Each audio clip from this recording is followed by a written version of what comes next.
Hey guys, welcome back to the channel. This is story about what if Naruto dies during his final battle against Sasuke part 1. Before I start, please do support for more amazing content and comments for part 2. Do consider to subscribe my channel and share my video to your friends and check out the description as well. Let's start the video. Night. Unknown forest. In the forest surroundings there was a small stream, at whose side lay a child who was wearing luxurious clothes. This child looked to be 5 years in age with pale skin and black hair, a strange tuft of red attempting to descend down the front almost like a small stream of bright-colored blood. All in all, he was a strange sight contrasting with the natural environment.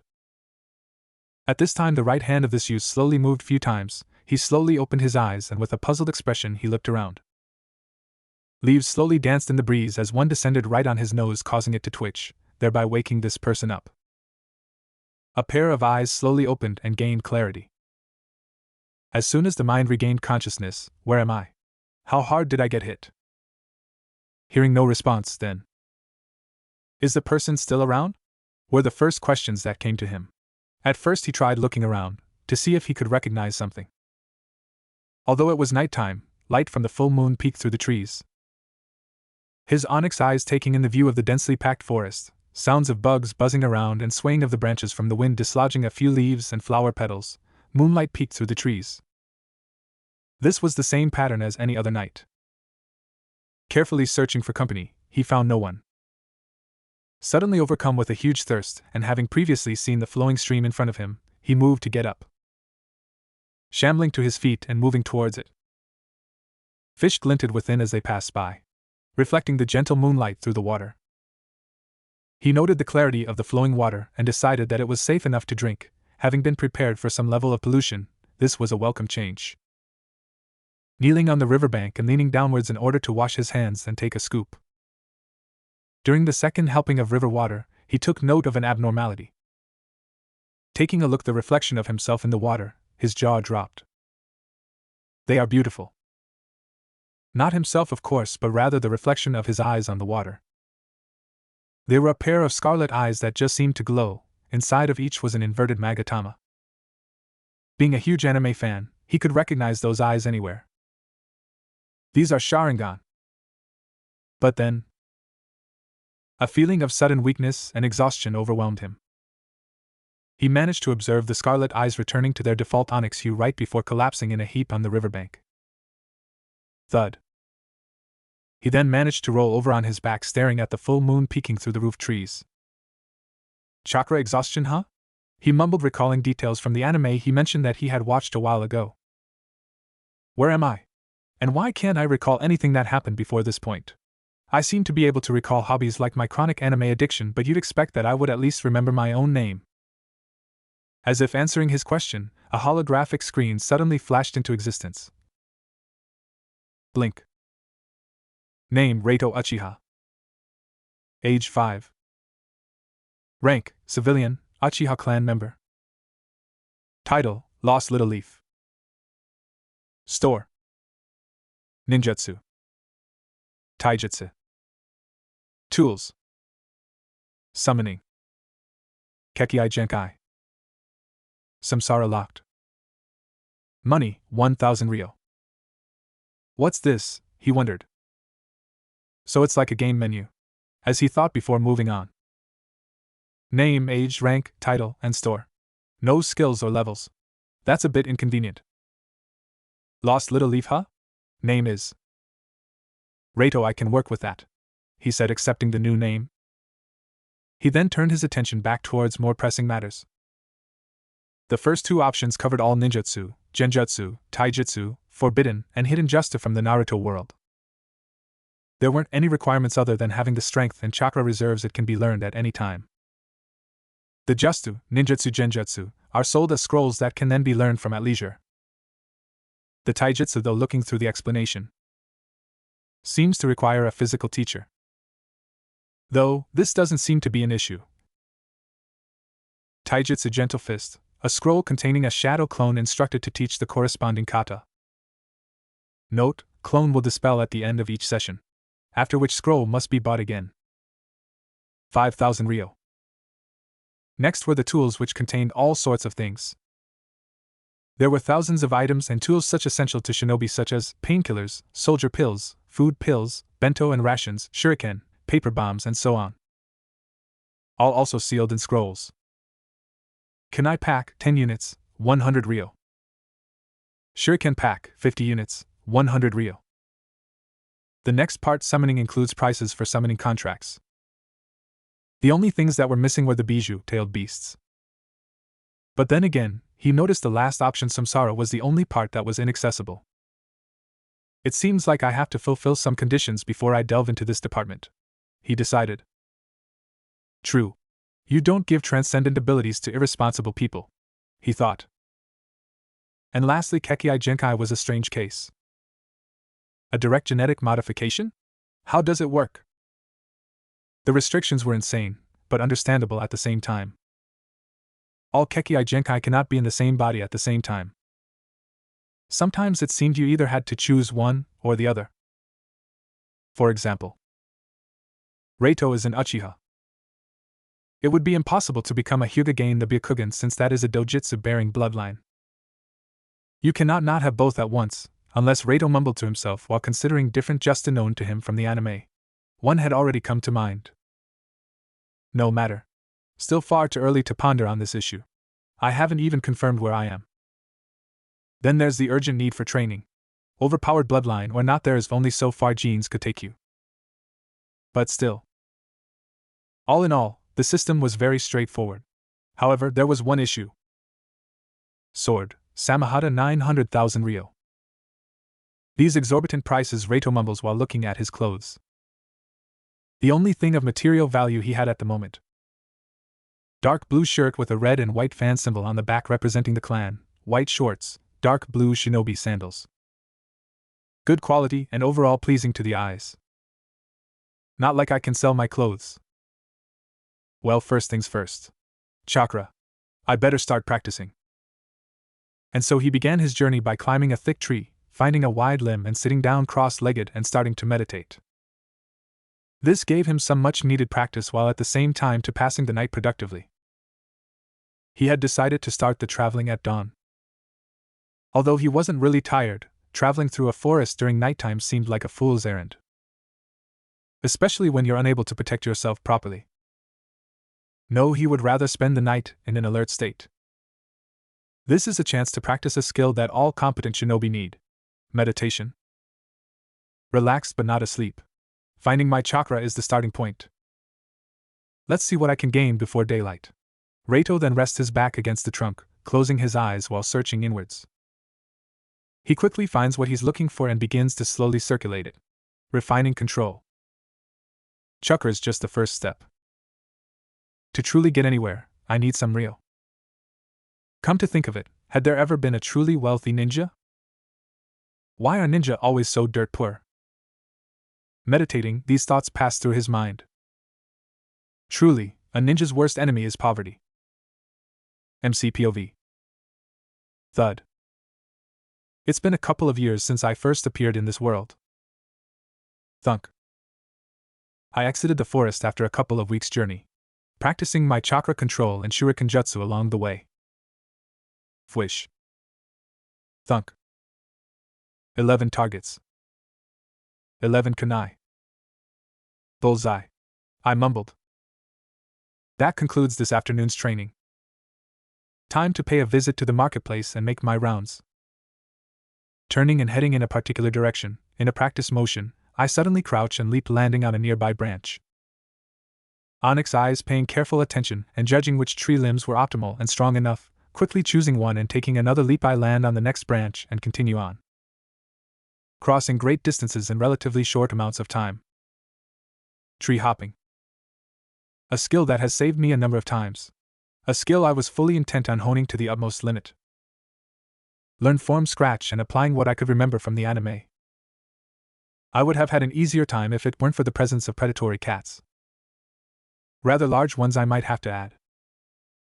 Escape wasn't too difficult though, as I had gained enough chakra control to perform tree climbing, which then led to this tree hopping technique. Tried killing one, but it's not really worth it. The meat yeasted horrible, and just one pelt is enough for now.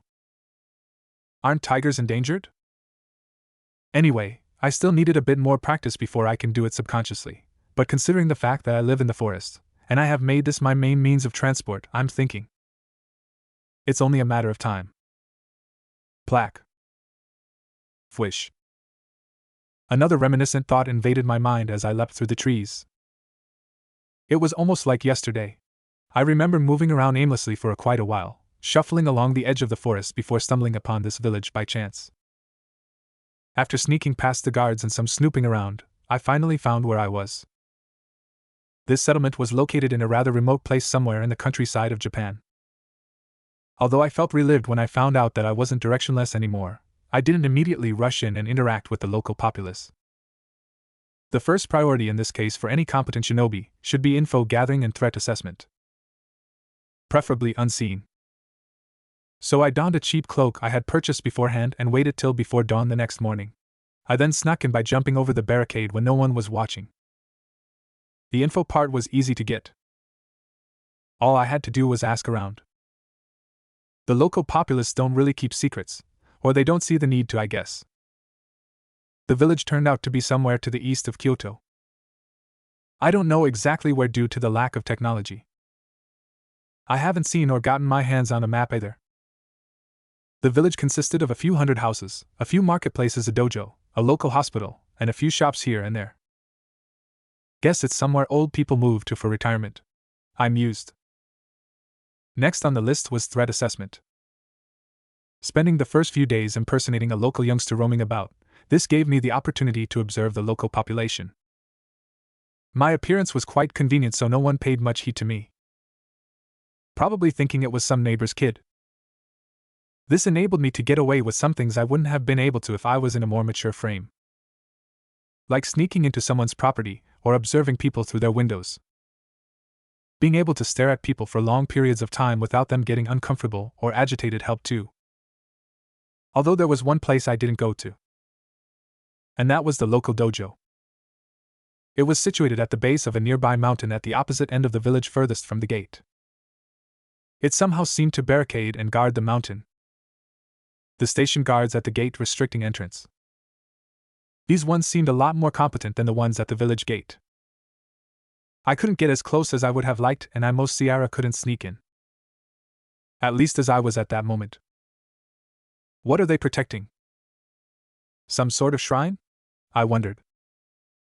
Could it be? Do they have a jinchuriki? I grew alarmed. Did I stumble upon some sort of hidden village? They still exist? Even in confirmed modern times? It was possible, I guess. Back in the anime, shinobi villages had endured strong through technological revolutions, even to the emergence of confirmed laptops or PCs. Yet concepts such as democracy and true human rights showed no signs of emergence, so I could still be in very real danger. But something confused me. If this was a hidden village, why would you allocate more resources in guarding a shrine rather than manning the gates and sending out more patrol teams in order to detect spies and protect the civilians from invasions or raids? Is their jinchuriki a flight risk or just a victim of constant attacks? And do the civilians know about it, or are they just feigning ignorance? If not, they are quite liberal for a people living under martial law. I wanted to investigate more, however I didn't. Something warned me not to get anywhere close to that building. The ability to listen to your instincts is an integral factor in ensuring survival, so I did as it demanded and kept my distance. Didn't stop me from observing with the Sharingan from a distance. What I saw confused me. The Sharingan is said to be able to see chakra in colors. But what I saw was a strange energy, cloudy and invisible to ordinary eyes. It was erected in a dome-like formation around the building, like some kind of barrier. I was rather glad I hadn't yet tested my luck in sneaking into the dojo. Seemed safe enough as long as I stayed away from certain places. Security seemed pretty lax and I didn't want to take my chances somewhere else, therefore. I then promptly decided that village was a good enough as any place to hone my craft. So I settled on a rather large tree a little distance from the outskirts of the village. I'm only one person and I didn't weigh very much, so it would do very well. I've been holed up in there till date, owning nothing but a sleeping bag, a thick tiger pelt blanket, A few sets of clothes and a small stove I purchased from the market since I figured lighting a campfire would be a rather foolish way to draw attention to myself. Hidden enough that I haven't been found yet. Just me here. No one else. Branches and leaves that formed the roofed canopy swaying in the wind. Colorful flowers that I had carefully cultivated nearby in my free time. It was a picture of serenity, I concluded in my thoughts in the air as I soared past. After passing by my place of residence, I get closer to the gates. A scroll appears in my palm, and in a small puff of smoke, a ragged cloak is in my hand. This will do, but I'll have to change soon, I muse. I had made a few 100,000 yen to invest in my training during my 2 years of living here. By doing legitimate courier work and wait for noon when the marketplaces would be bustling. Adults and old people would cheerily exchange pleasantries and chat, some selling their farm products and purchasing others in return. Some are simply there to chat over soba at the local noodle shop. The children would play games nearby in the dirt. They then scampered in random directions, bumping into adults every now and then. Probably having the time of their lives. Lots of people. Lots of fun. And lots of bumping. The optimal environment for pickpocketing. The gates are straight ahead. I must remain unseen. Special footwork stealth. The purchase of the scroll of instruction and continuous practice ensured I got really good at it at some point. The basics are simple. I just walk heel to toe to distribute my weight so I can control the amount of impacts my steps have on a surface to make it soundless. However, stepping on something unexpected can upset your balance and make a noise, but even then it's just a matter of adapting before that happens. Everything else is just discipline and observing. Control your breathing, keep your clothing still. There's still a few more tips, but let's save those for what we're carrying out assassinations. I ponder inwardly. Discipline and good habits. Now I tend to move everywhere I go with minimal audible footsteps or none at all. The guards and watchmen never stood a chance, and sneaking in over the barricade every day right before dawn is child's play. After spending a while in pickpocketing paradise, as the sun begins to show signs of setting, I make my escape leaping over the barricades. Once more, like always, I am unseen. However, I'm not foolish enough to go straight to my camp after making a run like that. So I move in the direction of a secluded lake as I usually do every day around this time for evening training. Ninjutsu. I idly checked my status as I moved by. Name: Reito Uchiha. Age 7. Rank: Genin High, Uchiha clan member.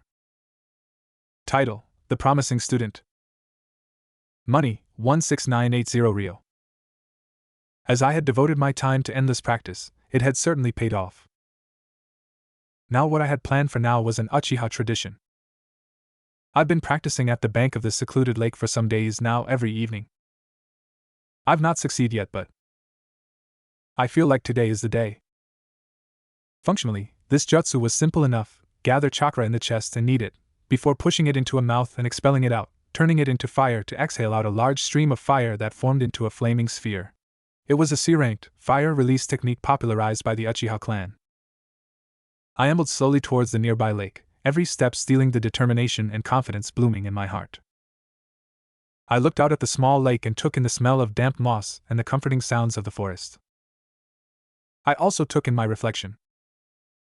Over the last couple of years I have grown a couple of inches. I have also learned a lot. Namely, the 3 Academy Jutsu: Bunshin, Kawarimi, and Henge. Shinobi culture, traditions, and mannerisms. All the basics I could get my hands on formed the scroll shop. Hand seal printing speed was still a work in progress, but I supposed that would come in time. I also learned more practical lessons, like the usefulness of bandages on the hands.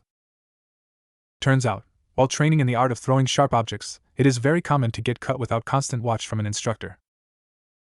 So now I always have my hands and forearms wrapped like some sort of mummy. Putting my hands together, I formed the hand seals necessary for guiding the chakra into my chest and out of my mouth. If I had to be honest, I was truly excited for this moment. It would be the first time I ever used a real elemental jutsu that I had only ever seen on screen, and it was the great fireball technique at that. Besides, this was definitely every man's romance if they had grown up watching Naruto. Snake, ram, monkey, boar, horse, tiger.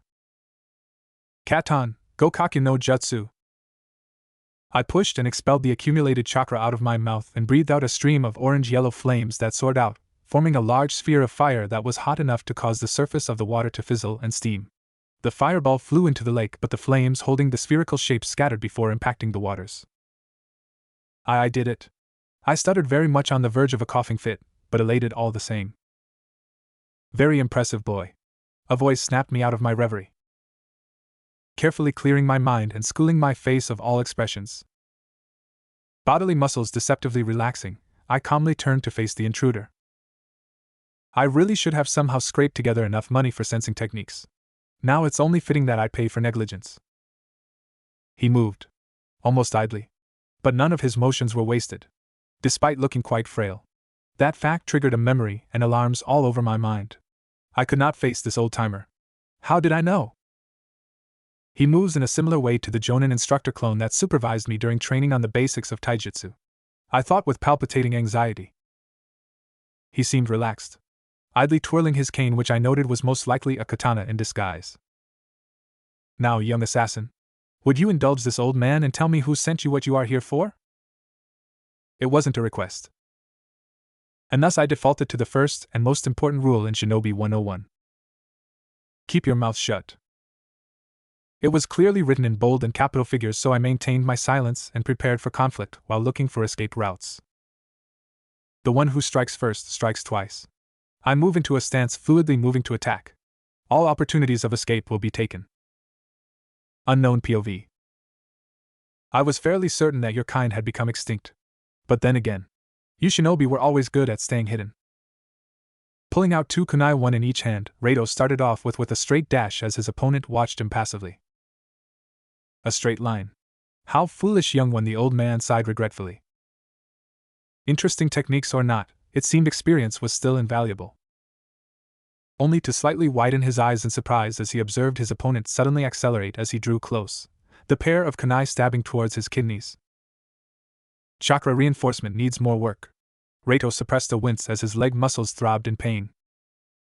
In a sudden motion of his cane, the old man was holding a sword which blocked both daggers and in a harsh clash, and locked them in place. It was a katana with a gleaming blade model to fit within a walking stick in order to serve as a hidden weapon, sharp with strange undecipherable inscriptions on the flat ends. Sparks flew as the weapons clashed. All at once, Rato's momentum was stopped.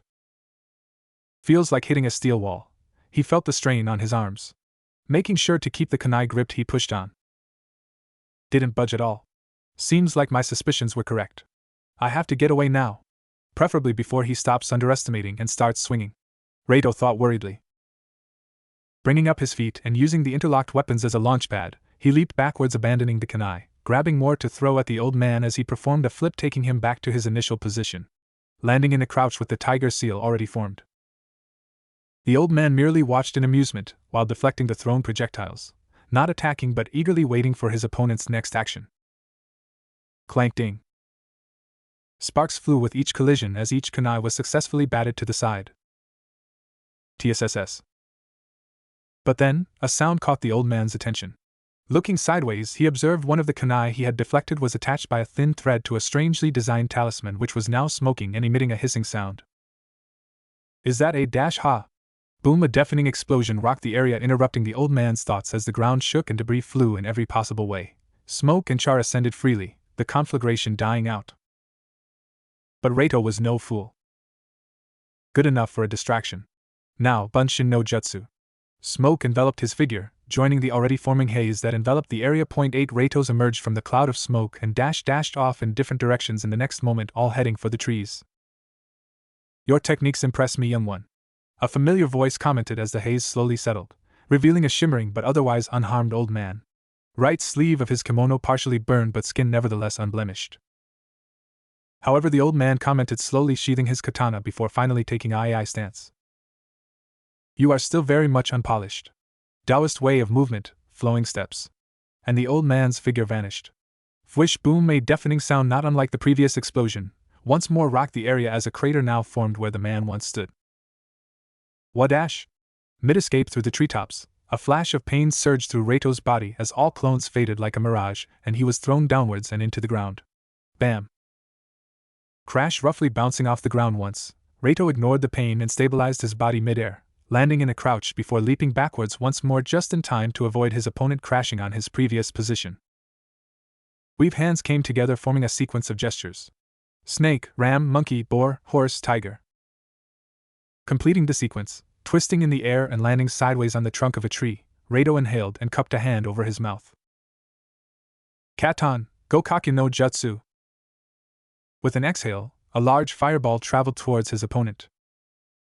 It proved useless as his opponent somehow sliced the fireball in two, both halves traveling a short distance before crashing against two unfortunate trees, setting them ablaze and exploding, illuminating the darkening evening sky. Boom! Ash seemed to fall from the sky along with burning coals as smoke ascended upward. Yet, the old man still seemed amused, and more than a bit excited. Seeing the attack failed, he then began to plan. What now, Genjutsu? Showing the Sharingan is only an invitation to bloodline theft. Do I really have no other option? Reito's eyes darted in different directions, seeking for any possible means of escape. Finding none viable, he finally decided. No time for hesitation. Sharingan. Reito's eyes instantly turned from onyx to an eerie scarlet with two tomo revolving around each pupil. Plans brewing in his mind as the world seemed to slow down and become clearer. Grabbing two kunai, one in each hand, Reito dashed towards his opponent, this time reinforcing his body with chakra as much as he could.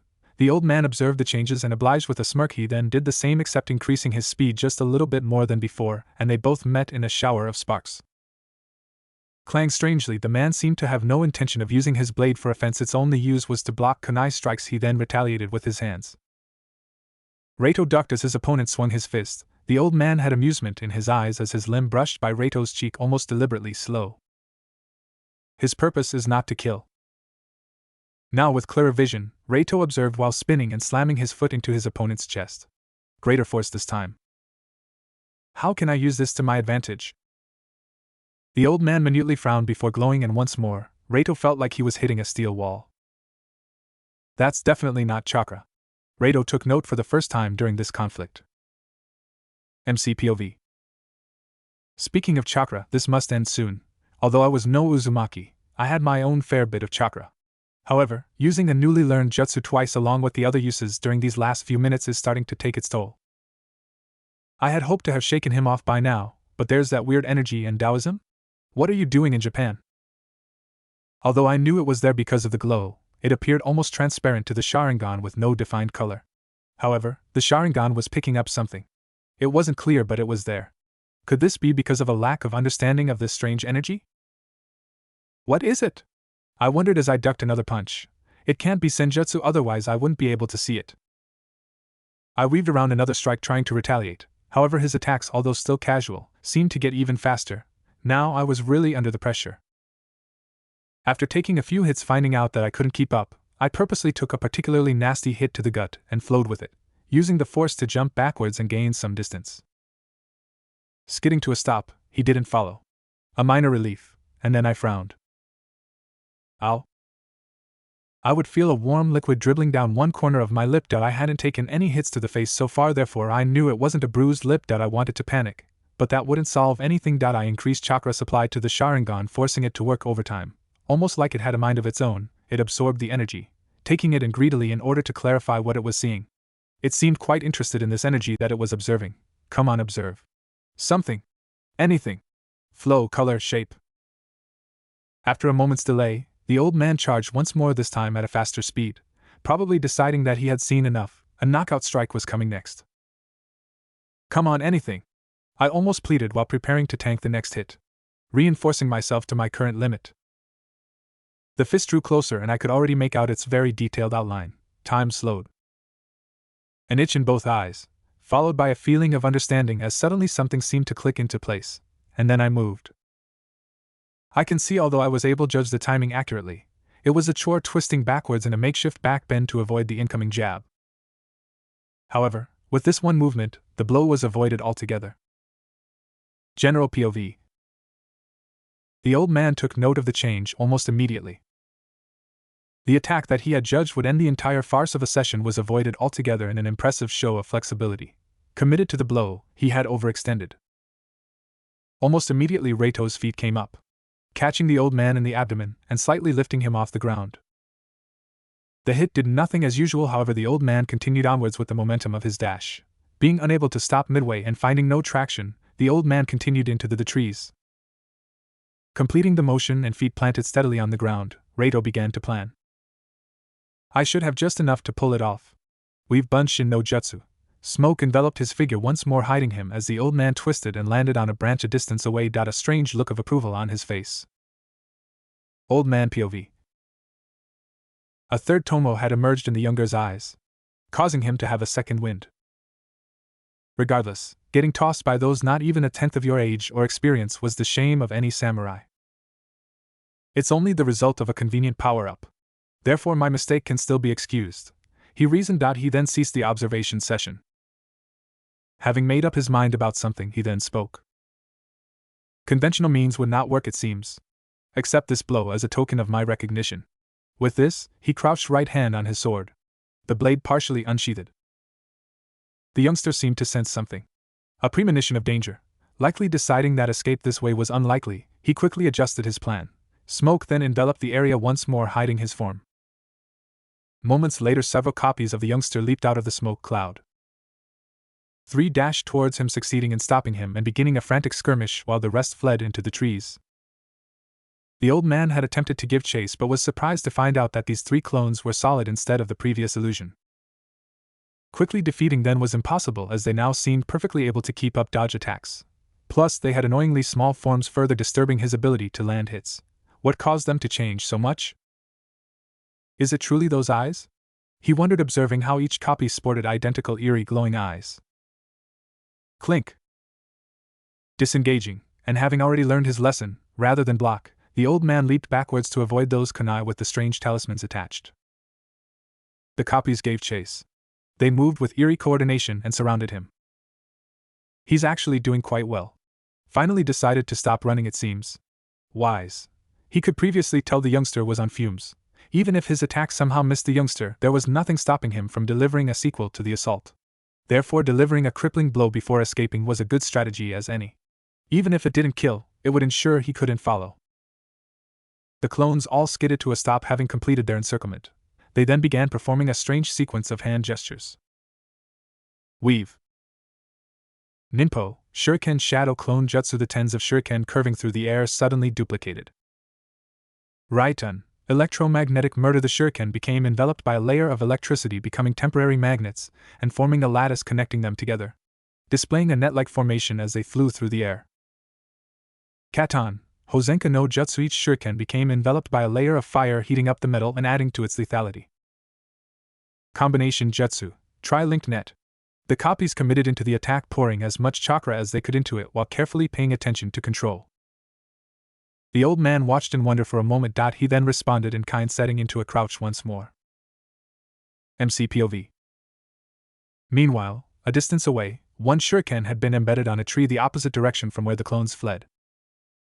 The shuriken then released a puff of smoke, revealing the real Rato after they have cleared. Misdirection complete. Let's get out of here. Fighting the exhaustion and forcing down the urge to puke, Rato took off. Arriving at the base of a sturdy tree, he crouched and then leaped into its vast canopy, making his way through the branches. While doing this, he reviewed his scheme. Performing the Bunshin Jutsu in conjunction with smoke bombs allowed him to make it look like he was among the clones who fled. He then performed the most chakra-intensive jutsu so far, the Shadow Clone Jutsu, and almost passed out immediately after. Only willpower and discipline allowed him to keep his consciousness after that. 3 shadow clones are my limit, huh? Let's get this over with. Using the remaining available dregs to perform a henge and turn himself into a shuriken, he then allowed a clone to throw him, during the earlier scuffle. The old man dodged him and he ended up embedded on a tree. Through this, he created an opportunity for escape. The shadow clones, along with the pain in the old timer, constantly moved, covering distance and leaving the scattered weapons behind. The real Rato then used that timing to make his escape, zooming through the treetops in the opposite direction from the illusory clones, pondering on improvements as he went. I still have a lot of work to do. It's quite chakra intensive than transforming into something as disproportional volume-wise as a shuriken. Calories and exercise balanced out by meditation is what I need. wasn't prepared at all for confrontation today. Temporarily allowing his mask to crack and wincing at the pain caused by the now near debilitating chakra exhaustion, Reito almost stumbled. However, he managed to regain his balance. I also need to practice that jutsu more, Reito decided before diverting all his focus on his escape, thereby covering distance steadily. Meanwhile, Old Man POV. The burning, crackling weapons organized in a net-like lattice zoomed towards him. They all curved in the air like homing missiles, each eerily trained on multiple vital parts: jugular, gut, femoral artery, showing a profound knowledge of the human body. Yet somehow spread apart to cover all angles to prevent escape. A veritable net of death crashed towards his position. A silence enveloped the area as time seemed to slow. A beat, then two, then three. Ai Sakura. And the blade was released from its sheath. The outcome was decided in an instant. Poof poof poof shing. MC POV, 1 second I was zooming through the trees, the next was agony and then creeping darkness. Only strict discipline and a bite to the tongue allowed me to keep consciousness. It was impossible to tell how much time had passed. It had seemed like I was in a trance. A fatal mistake in any fight, that amount for pain would suggest a crippling wound. This caused me to look for the expected injury along my side. After searching, I found it. However, I was surprised when it wasn't deep enough to be fatal. A large bleeding gash. Yes. But I wasn't going to die. Not from this. It's nothing a soldier pill wouldn't solve. I was about to reach for a scroll when I used the blunt side. A voice commented from above. Hearing the now familiar voice, and remembering my predicament, I then tried to rise to my feet but was stopped by a sharp sword along with agony that accompanied the attempted movement. You lost. The old samurais commented. I did. I replied. My eyes did not lay on the weapon, but stared him straight at him, meeting his gaze. It was true. I was unable to move, sporting different bruises and pains all over, a few strained muscles but thankfully no broken bones. However, fact remained. I was very vulnerable at that moment. The old samurai frowned. What displeased him, I wondered. You lost, he repeated. That is so, I said, seemingly unconcerned. What's next? Interrogation? Worst case scenario, I'd die. Killing intent suddenly permeated the area. It was certainly frightening, however. I did not allow myself to flinch. I met his gaze steadily. However, I saw something for the first time. Shock turned into rage mixed with a hint of pity. His expression was still schooled, but that was certainly there. With a sigh, his composure returned. Katana still pointed, he continued on. Where are you from? Which faction sent you to spy on the samurai? Factions? Samurai? I ponder. None ring a bell. Carefully schooling my expression, he is met with silence at those questions.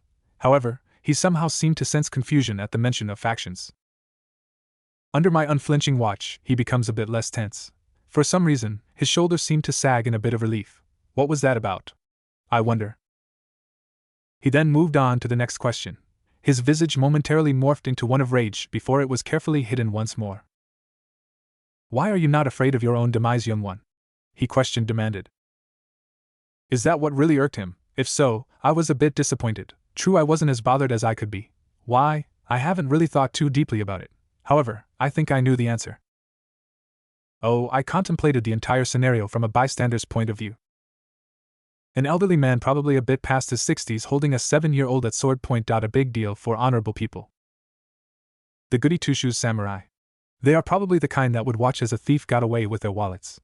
Also explains the holding back. I'm quite surprised he fought me at all. I wanted to keep silent, however he kept on waiting for my response.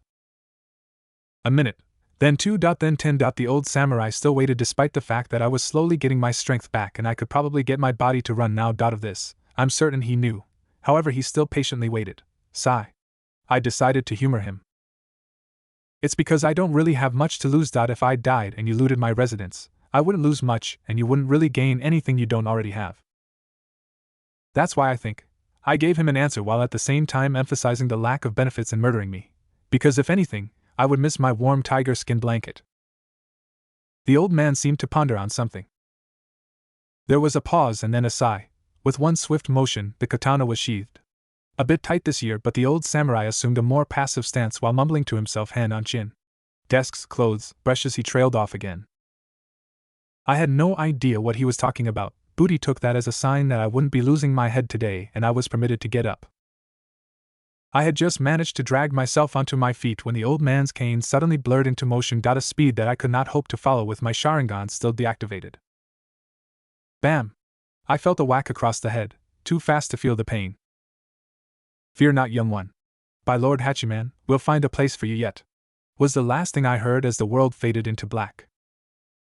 A deafening clap resounded throughout the gathering chamber, comparable to the roar of the thunder. It was no ovation. His face snapped to the side, and he almost stumbled. Drip drop, something warm trailed down from the corner of his lips. He didn't need anyone's help in deciphering what it was. He cupped his cheek and felt the burning sensation from the slap. Slowly, he forced his face back forwards as his eyes once more saw the dead silence that filled his father's eyes. However, a pang of defiance stroked his confidence. Logic that the pride of a clan numbering roughly 600 people should, and will not be able to outweigh the lives and egos of over 100,000. Determination that there was no room for negotiation after all. What is wrong can still be done, I guess. However, what's wrong and improbable? Sugarcoating doesn't make it any better. Especially if it's likely to get everyone killed. It's a dumb and painfully optimistic plan anyway. What if it goes south? What then, huh? We have no allies outside. This is the decision of the clan. Do you have any idea how hard the clan has been for the past 4 years? Is this your way of contributing to the clan? After failing to awaken the Sharingan at this age, at least make yourself useful. You have the duty. Father explained, voice almost pleading but definitely growling. However, it did not sound like an explanation, more of a forced argument. It was just a feeling, but I could tell. He knew how this was going to end. It seemed like he had made up his mind too. Remember, from this moment on, he is no longer my son, Father announced. Gasped. The peanut gallery bore witness to this exceedingly rare occurrence in the clan. No member here had ever said no to the clan before. The doctrine was just that deep. The words were spoken at a low volume, but they might as well have been thunder in my ears. Regardless, the blows continued. He's not an Uchiha anymore. Turning in outright dismissal, he then addressed the elders and Patriarch Sama. Is this acceptable to you, Fugaku-sama? A pregnant pause and then. Sigh. Himura, you are my lifelong friend, the last still alive and one I trust with my life. He started, taking a glance over the room from his lofty position and then resting his chin on his hand. He lied, I remarked, but I obviously kept it to myself. He's a good liar, like any ninja or patriarch was likely to be. However, I have always had this uncanny ability to sense lies. I'd get this nagging feeling. It wasn't always spot on, but I'd made sure to hone it as much as I could. Now I could tell apart most lies, even if I couldn't detect a lie. It was alright. A liar never lies once. Anyone who got away undetected was likely to lie again.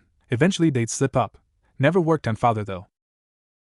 The patriarch shifted in his seat as smoothly as he shifted stances during the clan's yearly shared sparring.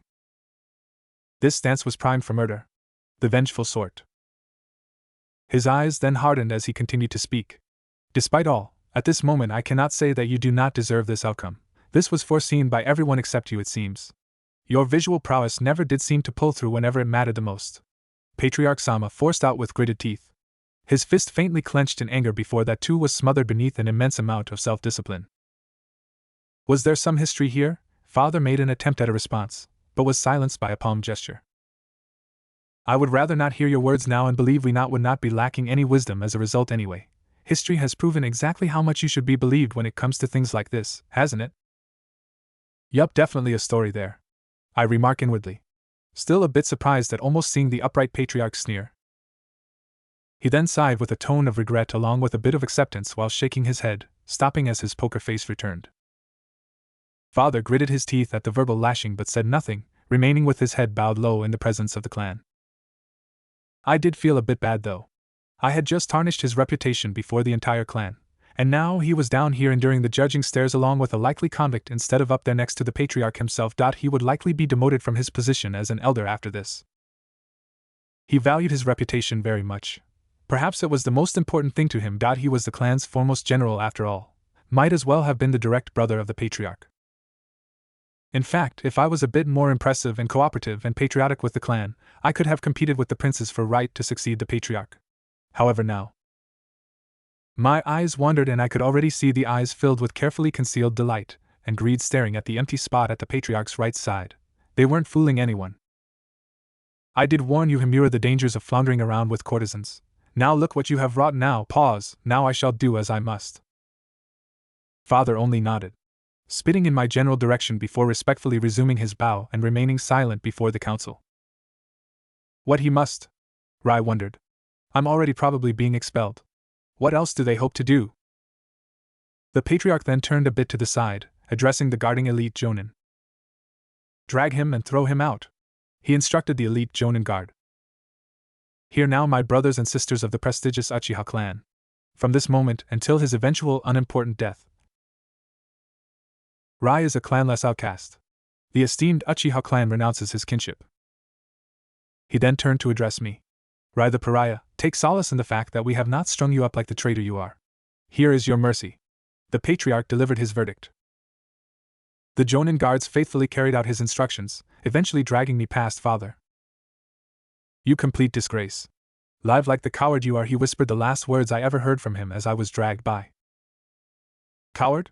Was I particularly afraid? Well, a bit, not of the blade, mind you, but of the blood that would flow as a result of these actions. Plus, it would most likely be for nothing in the end. A roar of support from the peanut gallery immediately followed, along with several nods of approval from the patriarch and the elders. I never knew an ongoing exile could be so entertaining. Is it truly that fun? I wondered. However, drip my stern and always unflappable father, a tear slipped down his face, not of sadness. Is that relief? I wondered, still in shock as I was forced out of the premises, conveniently ignoring all slurs and tomatoes thrown my way. The Uchiha always did love their tomatoes. Thankfully no saliva though.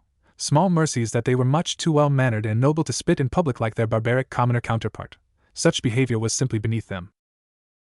They would probably make the world's most aristocratic protesters. And now you, Himura, the patriarch's voice trailed off, addressing father as I left the vicinity. End flashback. Stab SHLK. The warm liquid slowly flows into the grass. My eyes snap open at that last scene, the dream coming to an abrupt end. Blink. Not gonna lie, waking up to an unfamiliar ceiling sure felt immensely unusual. As in alarming and slightly disorienting. Which was why my now activated Sharingan were rapidly scanning every inch and corner of the room, leaving red blurs from the rapid and ever-changing motions. They stopped, lose their glow, and returned to their default onyx HUE. No threats were found, not within this room at least. Deciding that it was safe for the moment, and sighing in relief, I deliberated on my current situation. I now lay on a futon vested in a white toga. I had confirmed with my last scan of the room the fact that my usual clothes were missing. These vestments were foreign to me. It was warmer and more comfortable than what I was accustomed to after spending 2 winters on a tree. It's a bit nice, I guess. However, my cloak and ninja tools were missing, meaning I was very exposed. Ignoring a pang of pain at the lost very expensive items, I further explored my situation. At least I don't seem to be restrained, I note while stretching my arms and tentatively circulating chakra. My chakra wasn't sealed either. An overconfident captor? I wondered. This was good. This gave me a few more venues to follow should things turn for the worst. Plack, plack, plack, plack. The sound of approaching sandals interrupted my thoughts. Not too heavy, the owner must be rather young. Ambush and interrogate. I studied the scenario and decided that information gathering should once more take priority. Bunshin no jutsu, I whispered. A regular clone would do. The copy replaced me in the futon without the usual smoke. It was faithfully pretending to be asleep as I vanished to take my place in a particularly dark corner of the ceiling, careful not to displace anything or make any sound. And with that, an ambush was prepared. A figure opened the room's sliding door and stepped in, revealing itself to be a short girl perhaps a few years older than him, who walked in and stood next to the clone with a hint of arrogance on her face. As if looking at a lower life form. POV change. Suzaku Himejima was annoyed. She had finally gotten some time to herself from her training. She had been spending it with her grandfather when he suddenly stared off in the direction of a nearby lake and said that he had to go and attend to a matter. She asked if she could follow, but he refused. Now imagine her surprise when her grandfather brought home an unconscious boy, perhaps a few years younger than her, obviously concerned with her grandfather's burned sleeve but failing, to her relief, in finding any injury beneath. She then asked who he, his, and her grandfather had responded with, "It's the pickpocket that has been notorious around these parts recently. It seems today he got careless." Despite not showing it, she was furious. Her grandfather had left her alone to go and find some thief. Couldn't someone else have done it? Why did her grandfather have to invite some low-born criminal into his home? And to top it all off, he made her nurse him from the wound which he rightfully deserved. And now this morning, while setting up her grandfather's tea set, looking forward to spending a peaceful morning with him, he had suddenly told her that their guest was awake and she should invite him to tea. The thought of the interloper had immediately plunged her into a bad mood this morning, but she would still fulfill her instructions and invite the little rat to tea. He might still be jumpy, so please be on your guard. Her grandfather's voice trailed over as she left the room. Although she didn't know why her grandfather had told her to be on guard while awakening the guest, wondering how best to carry out her instruction, she stared coldly at the figure still wrapped in the futon.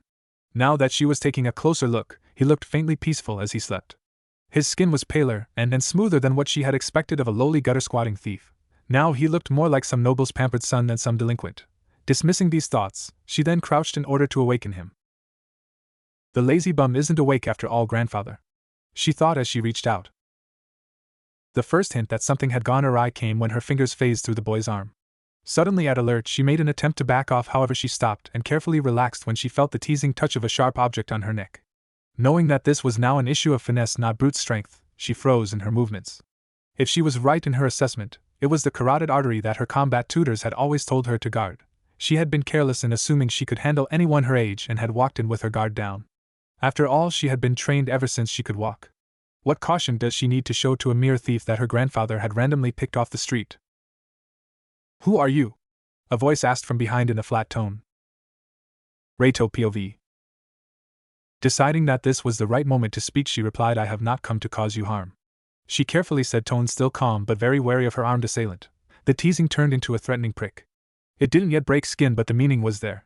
She seemed to shiver for a moment, her icy facade cracking a bit. I felt a bit of disappointment at that. Seems that I expected too much. Too young, I guess. You didn't answer my question. Breathe in and calm yourself. I say. I allow her a deep breath. She seems to have calmed down though to regain her wits. I then begin. Now name yourself. My name is Suzaku. She says. I frowned. I can still notice how she left out her second name. Must be important. Clan name. She freezes. Do I have to repeat myself? Himejima. She informs. I pause and ponder. Himejima, where have I heard that before? I cannot recall any clans named Himejima. What is your significance in this Himejima clan? I asked. I am trying to assess whether or not I should take her hostage. Will it make my escape easier, or is she just some unimportant branch member? She pauses. She looks on the verge of tears. Speak. I say, tone on the verge of freezing. I am this generation's vermilion bird. Huh! My disbelief escapes my usually disciplined lips. I can tell she's not lying. Which now brings me to the next question. What the HCK is a vermilion bird?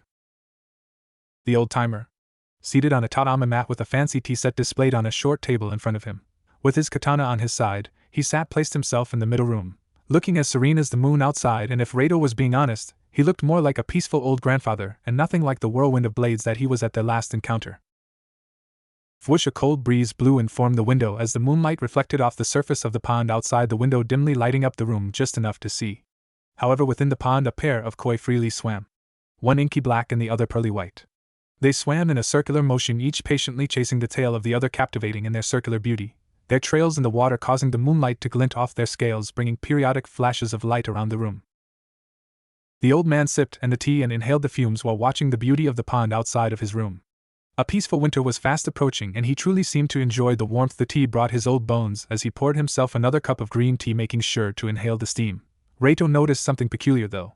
It seemed there were 2 serving cups as well as another mat on the other side of the table. Was the old samurai expecting a visitor this early? Reito didn't move yet, rather opting to stay undetected within the shadows, eyes scanning the room for viable ambush points. However, the old man had unfortunately sat directly facing the window, which would have been the most preferred escape point. Reito didn't have the confidence of being able to soundlessly open the sliding door to the old man's left undetected. After all, who knows when last it has been oiled? At this peaceful hour, he was bound to be noticed should he make the attempt. Fortunately, by securing the exit that is the window, the old man sat with his unguarded back fully exposed, creating an opportunity if he moved quietly enough. No escape. Assassination. Then Reito prepared to make his move. I don't think you should be moving yet, young one. The man's voice carried a tone of amusement. Mission failed. Did you know I would be here? Rato questioned while fully stepping out of the shadows. Seeing no point in hiding anymore, he fully focused on collecting information in order to hone his technique for next time. None of that now. I just make sure to do this every morning before waking hours. One of the few remaining pleasures of life, you can say. He smiled and gestured to the opposite mat. Rato complied and Saturday, legs crossed, back straight without a slouch, hands on each thigh, face firmly pointed forward showing complete attention. Snorting in approval, the man then picked up the teapot with practiced ease and slowly poured it into a cup. The tea swished around in the cup as it was pushed towards his guest. Taking care to avoid spilling, the man then asked, "I do hope you weren't too harsh on my granddaughter. She's the one who nursed you back to health." After all, he trailed off, adjusting the cup in preparation for serving. So she's his granddaughter after all. I accept the cup and lift it closer with both hands. She's restrained but unharmed, I simply state. I then begin inspecting the cup for toxins, hallucinogens, sedatives, and the rest of the nasty stuff. Coming out clear, I perform a simple diagnostic jutsu just in case that weird energy I saw earlier is mixed in. This old man sighs in relief at my response. His hand seems to inch away from his katana to his left as he relaxes. It seems his hand had subconsciously wandered there while he was awaiting a response to his question. A wrong answer would likely have started a sequel of my assault. However, it seems that scenario has been avoided. Violence isn't needed at the moment. Besides, if I'm going to abduct someone, I prefer it not to be some child who doesn't know what they're doing. Not necessary in this case, and they make a lot of noise too. Plus, even if we aren't honorable samurai, every truly competent ninja I know has a line they will not cross. Those that don't, they often tend to disappear quite mysteriously. It's best to be smart. The man watched impassively, obviously catching my ongoing scrutiny. He sighed at the lack of trust. He didn't seem offended, however. A bit sad if not impressed.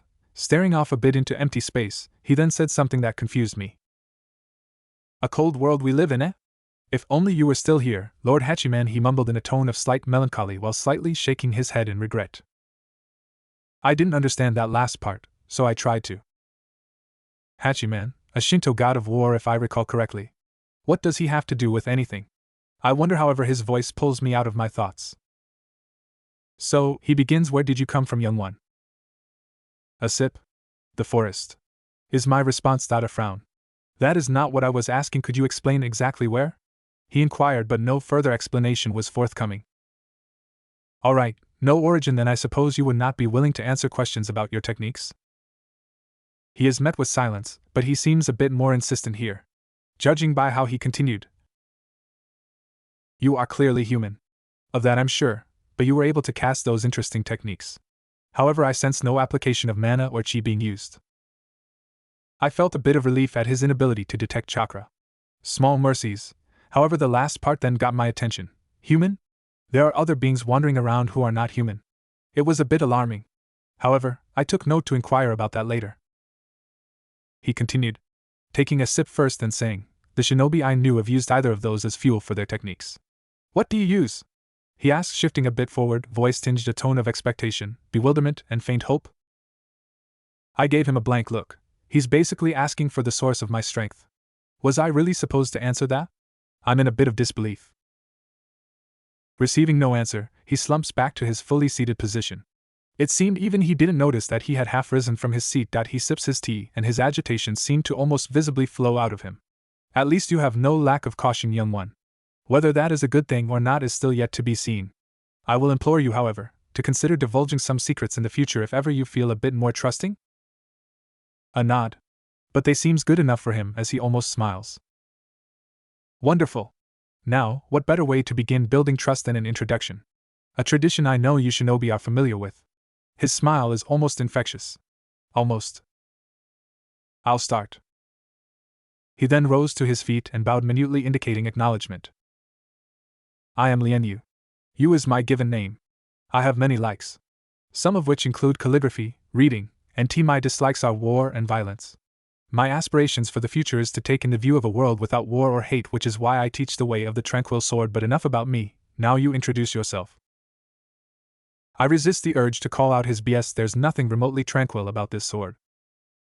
However, seeing that he's still on his feet waiting for my response, and pointedly ignoring my accusing gaze, I decide to throw him a bone. He's hospitable enough, I suppose. Sigh, here I go. I rise to my feet. My name is Rato, Uchiha. I tentatively start. I glance at him, and see no reaction at my name. This confirms it. No recognition of the Sharingan, and no reaction to the clan name. I am outside the elemental nations. Not just somehow transported to the future. What is going on? It seems he is still waiting for me to continue. I like him. I take a while to consider it.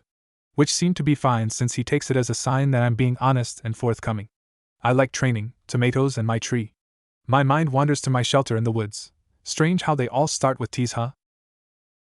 Anything else? I also like the quiet moments when I'm sharpening my equipment. I don't dislike anything in particular. I answer honestly, however, he still didn't seem satisfied. Dreams and aspirations? He pressed on. To become the best at my craft, which is the art of warfare and battle. And now the old man is looking a bit concerned. Which surprised me. I just announced my goals being the exact antithesis of his goals, and this is all he did. With a sigh and a shake of his head, he then continues. Well, Rato Uchiha, I can tell you that you are well on your way to fulfilling your aspirations. Violent as they are. He grumbled on that last part. Thank you, Liendano. I say with a slight bow. However, you are still unpolished, which is understandable due to your age, but you're having trouble with opponents that are stronger than you. He is correct. This is one of the reasons I lost our bout. Apart from lack of information on his techniques and abilities, overwhelming force in an opponent is quite the problem for me at this stage. The more devastating jutsu are all locked away under a heavy price tag, and I could not steal more throughout without attracting attention of the unwanted kind. I could also not possibly save more without risk of compromising health. I'm frugal enough as it is, living in a tree even during winter. During our bout, I would likely have had a chance at victory if I had landed one strong enough jutsu. For example, if I had somehow managed to land a targeted limelight jutsu instead of combining 3 low-rank jutsu intended for hunting and trapping, I am willing to bet that I would have been able to escape at the very least. Wait, would limelight be overkill? Doesn't matter anyway. I unfortunately spent all last year's saved money on the shadow clone jutsu instead. I inwardly lament. I don't regret it though. I value versatility over power. Power will come plenty in the future. It's best to learn how to adapt instead at the moment. However, enough about that. He's leading up to something. I stay silent in order to see where he is going with this. Although you are not forthcoming with information, I can tell you have quite an amount of potential. Unhoned, I must say, but it's still there. He then pulls out some documents from his sleeve. It's rolled up like a scroll. He then hands it to me. Thus I am giving you this offer. I took the scroll and carefully read it, making sure to keep perfect attention on the duration, conditions, and terms. After my glance through it, I was easily able to summarize its terms. A modified escort mission for a prolonged period of a few years.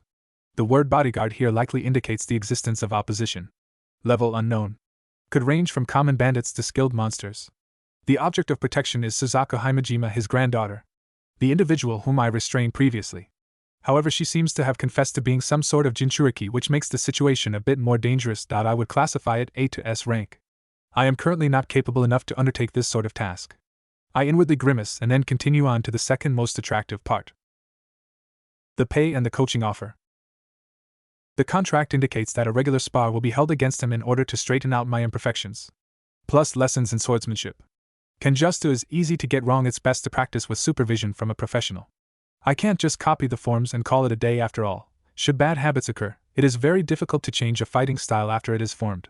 This is something that cannot be taken casually. I lift my eyes from the scroll and stare at him. I can instinctively tell that I stand to learn a lot. If I accept, it beats having to spend 1,000,000 Ryo to redeem one scroll clone session with someone like Mifune each time I want to practice. All in all, including the possible danger, it was fair, to be honest. After all, this line of work was always somewhat risky, however it seemed a little too fair. Which causes me to inquire. Are you certain that all the terms are listed here? Certainly, he answers. None hidden? I emphasize, staring straight at him. Eyes scanning the entrance of his soul for any sort of deceit. The old man first watches in surprise at the blatant suspicion, which then morphs into regret, which is then schooled behind a mask of determination. There it is, I inwardly comment. That's all I need to see. Feeling a bit more relieved and somehow unexplainably a bit disappointed, I also school my expression and prepare to listen to his less savory demands. Whether I accept them or not is another matter. It seems he had decided to come clean after all because he reached for the document. Hand making contact with an empty section. Sigh, look again. And with a flex of his unknown energy, an extra clause is revealed on the contact. As you have probably noticed, I am quite a distrustful person. I try not to show it outwardly to avoid appearing like an ingrate. However, whenever someone approaches you with an offer that sounds too good to be true, it usually is. In this world, nothing is for free. Even air. There's an exhalation for every inhalation. Unless you're of course dead. However, my point still stands. Here, the give and take is clearly highlighted. I would rather know exactly what in giving and taking. It is best to err on the side of caution. Wise was the person who first said that. This quote suits me perfectly. It's something I'll be sure to follow to the letter. My studies and growing interest in contracts demanded so. Right after a speech about mutual trust, hypocrisy is unbecoming of you, I drawled. I hadn't known him for long, and as such, I would normally ignore such a slight. However, something about deceit coming from him of all people rubbed me the wrong way. I don't exactly know why. He then explains, I regret to deceive you, young Reito, however I will not apologize. He shakes his head regretfully, his visage then morphed into unwavering determination.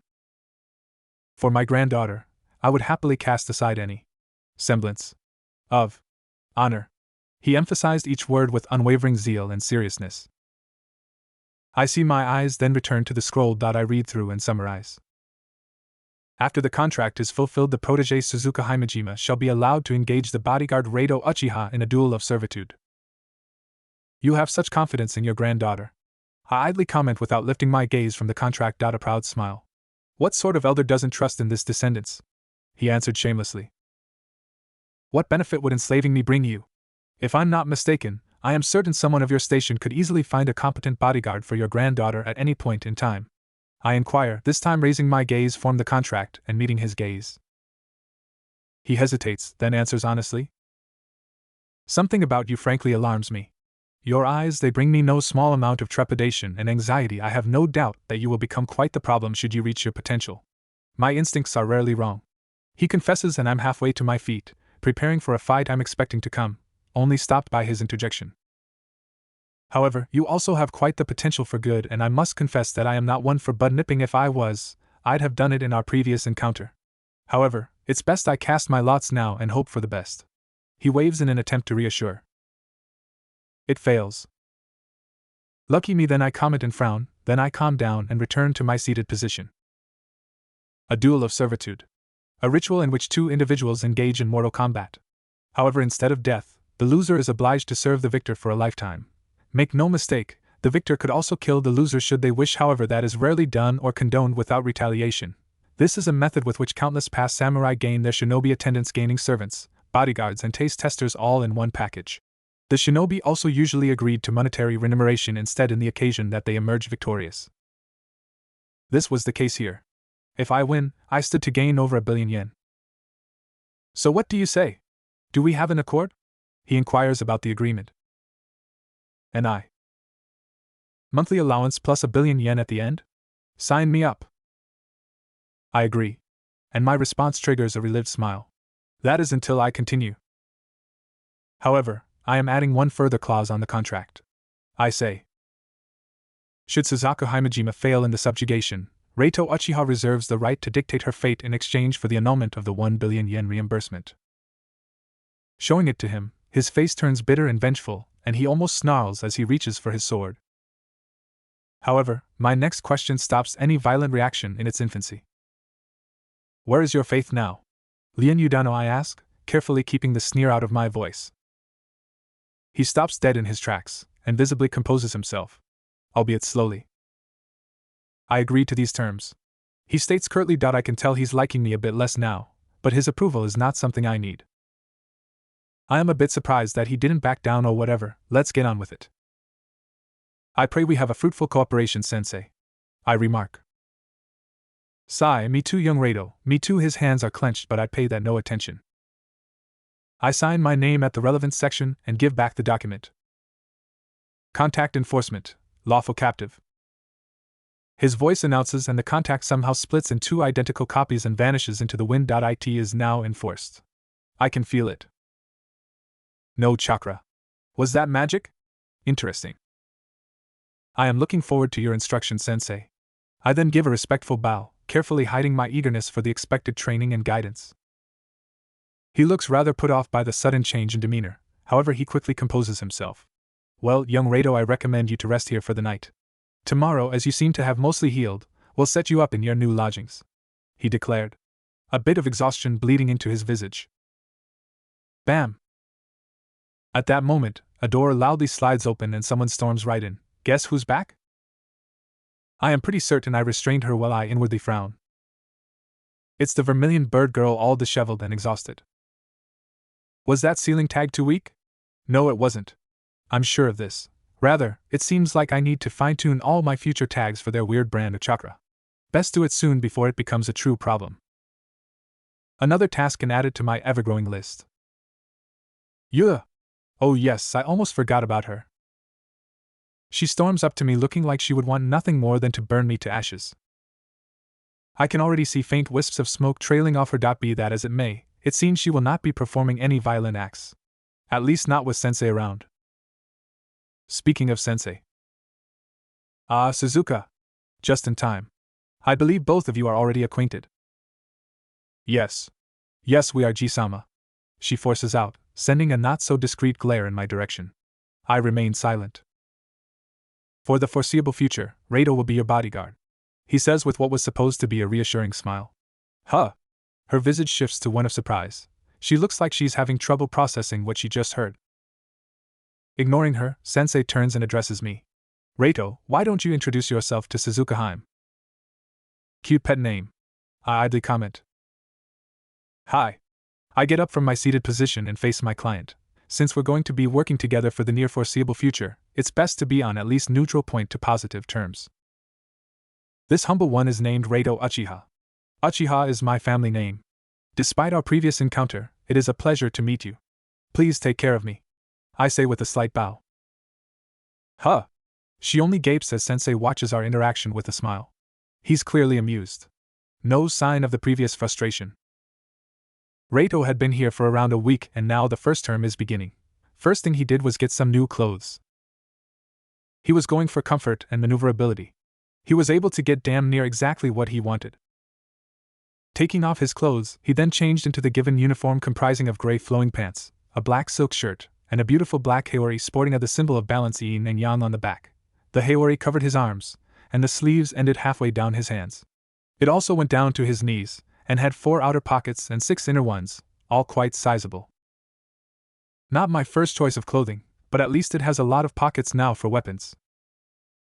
Rado unsealed his supply scroll, taking a moment to marvel on the various assortment of sharp objects, talismans, wires and pills laid out before him. Grabbing several of each, and in progressively greater sizes, he bagged his items, making sure to hide several kunai in his sleeves.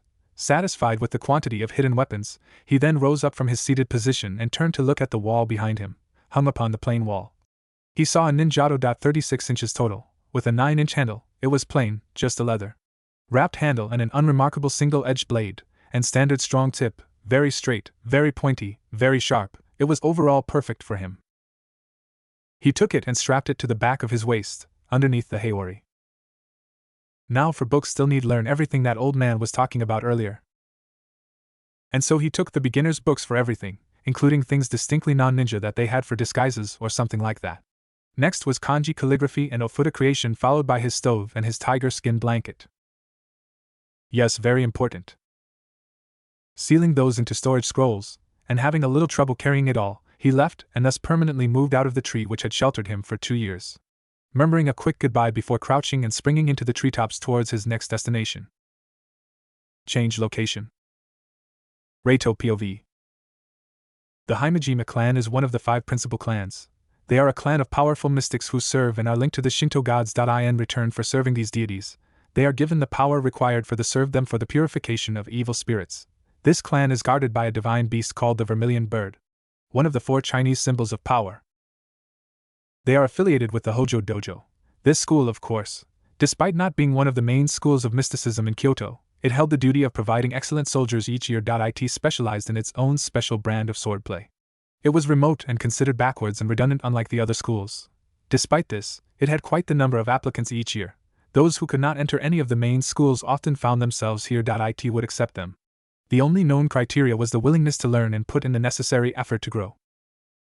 The dojo didn't have too much in form of institutions, however an optional dormitory was provided for accepted students. Students who lacked places to live, at least nearby places, could pay a low fee calculated per month for a room. These rooms may vary in price depending on a number of factors. Quality, presence of roommates, etc. Furthermore, each student may pay for their stay and physical labor in case they are lacking funds. This system allowed the dojo and other institutes to run smoothly and remain maintained despite being understaffed. I wonder how the other schools do. This thought entered my mind as I peered in from the top of a wall.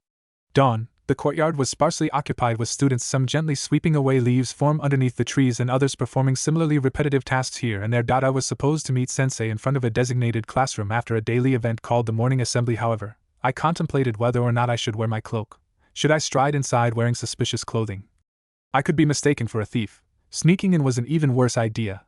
The instructors were probably present, and I had no interest in finding out close up how competent they were with a blade. No, let's just walk in through the gate like a normal person, I thought, fingers twitching and unconsciously reaching for the Nico mask hidden within my heir. Desire battling against reason, finally stealing my nerves, I proceeded on my way. There were indeed people practicing swords in the courtyard. They repeatedly swung into the air, seemingly attempting to perfect some sort of sword technique. Strangely, despite this being practice as far as I could tell, it seems they are using actual steel weaponry. Each student carried a blade that seemed suited for them.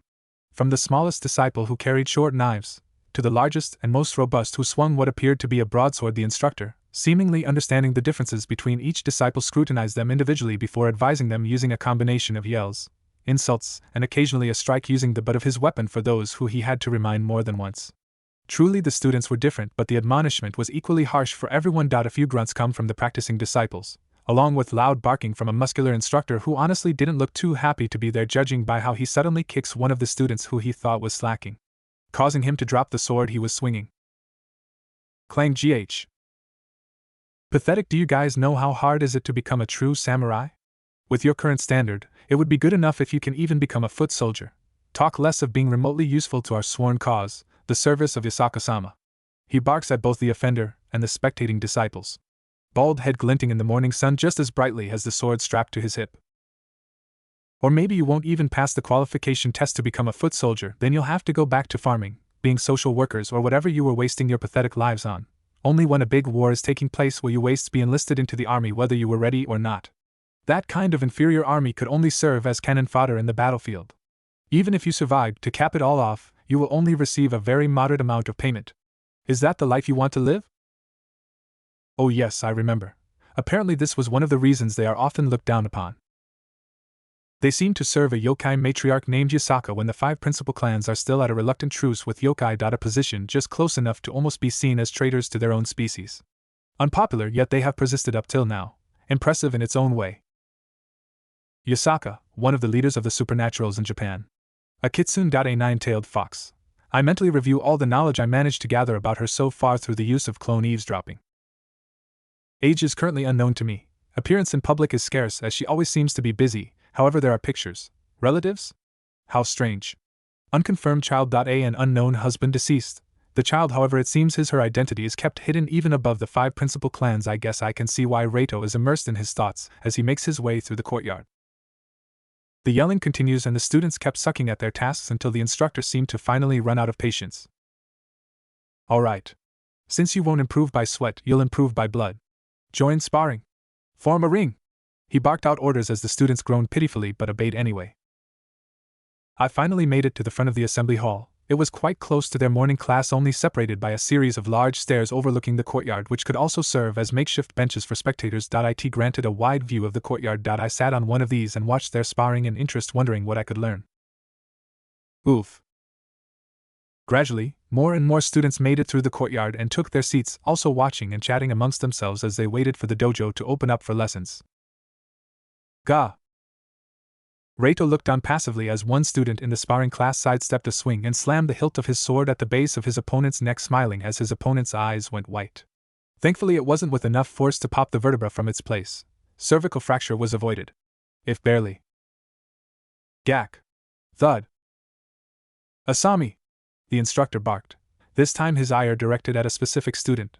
The student in question had a rather muscular stature for his age, tall for a maybe 9-year-old. He carried the heavy weapon on one shoulder, black eyes glinting at his downed victim with a hint of sadistic satisfaction. However, even he seemed to have at least a modicum of regard for the instructor, judging by how this was reined in. "What have I told you about attempting to cripple your fellow disciples?" Asami, as he was called, seemed to have no remorse for his actions. No, it seemed he didn't even consider what he did as wrong in the first place. It was his fault for being weak and presenting me the opportunity to do that much harm. The strong rule over the weak. He voiced out his sound logic. The instructor, however, incised by the remark as he was, conceded the point correct. It is only natural that the strong rule over the weak. He admitted, but before the errant student could celebrate, he interjected. However, weaknesses is subjective. He may be weak and feeble compared to you. He then gestures to the ever-distant horizon beyond the court walls. But you are worthless compared to some of the monsters out there in the world. An aura of red then enveloped him, giving off an intangible feeling of a sheathed blade. Waiting and ready for times of violence. No killing intent though. Thus his importance is no less than yours. You're all equally worthless before true power. He ended his point in a low, almost guttural tone. All the students flinched and looked away. He seemed to derive a form of satisfaction from that, his visage improving minutely. He then went on to say, "Besides, not everyone has arrived yet here within just the courtyard. I can at present count at least 2 people in front of whom your meager strength would be useless." The instructor voiced, leaving me wondering who those he could sense were. And more importantly, whether there were currently people present whom even he couldn't sense. This rather courageous disciple seemed to almost sneer at that remark. His doubt visible. He then makes his retort. "Those 2 people you mentioned are probably you and some old geezer who came in earlier.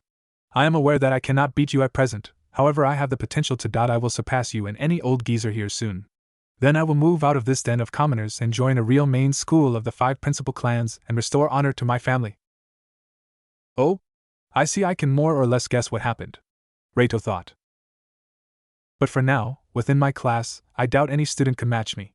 Thus, I want to take this demonstration as evidence that I'm ready for a promotion to the main school." The instructor pauses and considers his request. Then he slowly ground out, You know very well the reason you are still in this commoner dojo, as you have called it." "Ooh, is there some history here I'm missing?" the spectating Reito wondered. "Regardless, I can protect myself," he said, almost sneering. "Even if I can't, I'm certain that the other schools have guards just as capable, or even more so than this rundown dojo." Snap! The instructor is absolutely livid. His face almost ignites for a second, but he just as quickly reins himself in and takes a moment to think. For someone who looked so brutish, he had quite some degree of control over himself. Despite the inferred insult, the instructor remained quiet while leveling his gaze at his errant student, humming and pondering as his finger stroked his shaven chin. He then glances to the side for towards the bleachers a moment, and Reito reflexively attempts to blend into his seat, avoiding the sweeping gaze. After a moment, he suddenly sighs, his gaze returning to the antagonizing student. The greatest sin for a sensei is an incorrigible student. He begins while gesturing by waving his hand.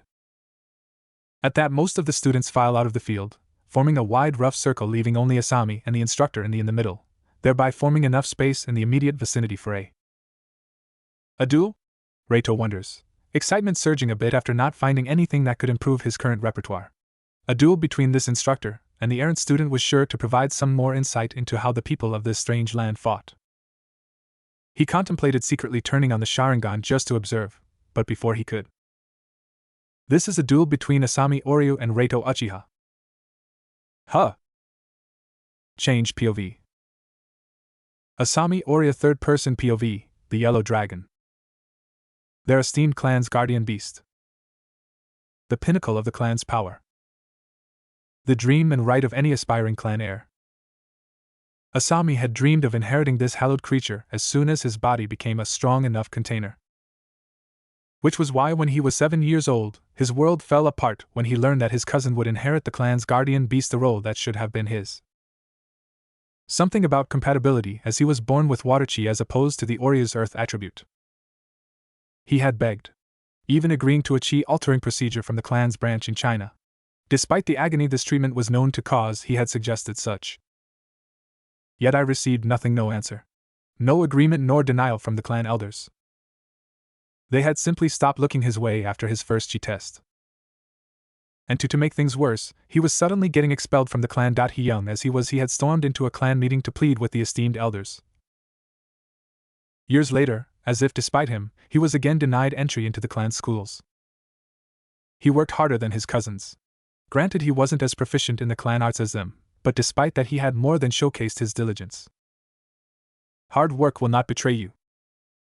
And his reward came. In the end, his level of prowess did not lose out to the heirs of any of the other principal clans. He had celebrated his success in proving himself, and his coronation was upcoming, except out of literally nowhere. One of his numerous cousins, a literal nobody, had gained a sudden boost in his learning curve.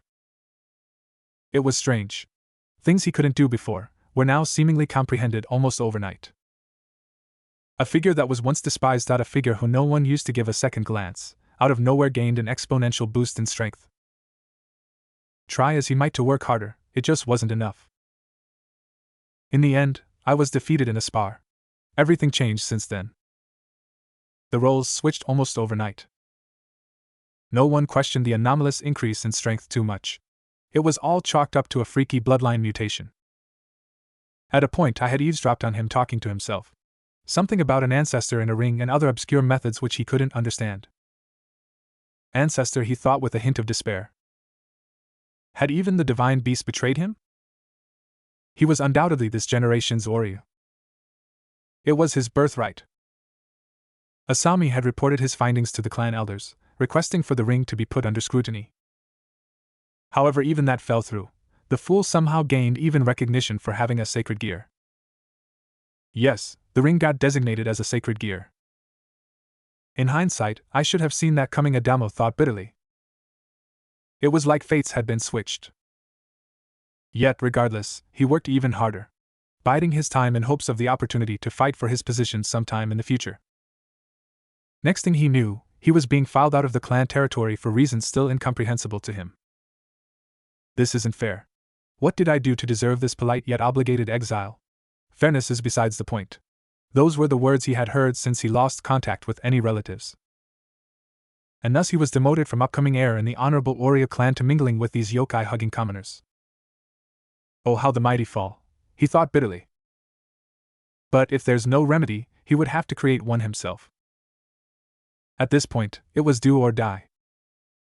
I will restore my honor. I won't take this lying down. I'm more skilled and powerful than any of these scum. I'm better, he recited to himself, fully convincing himself of this irrefutable fact. And when my talents finally shine the brightest, brighter than even that usurper, the clan will have no choice but to restore me to my rightful place. Clinging onto that bit of hope, he then glared at his opponent, observing him in the process. A head shorter than him, fragile-looking, a mop of black hair with a strange tuft of red rebelliously sticking out in contrast from the middle, attempting to form a fringe, but not quite there yet.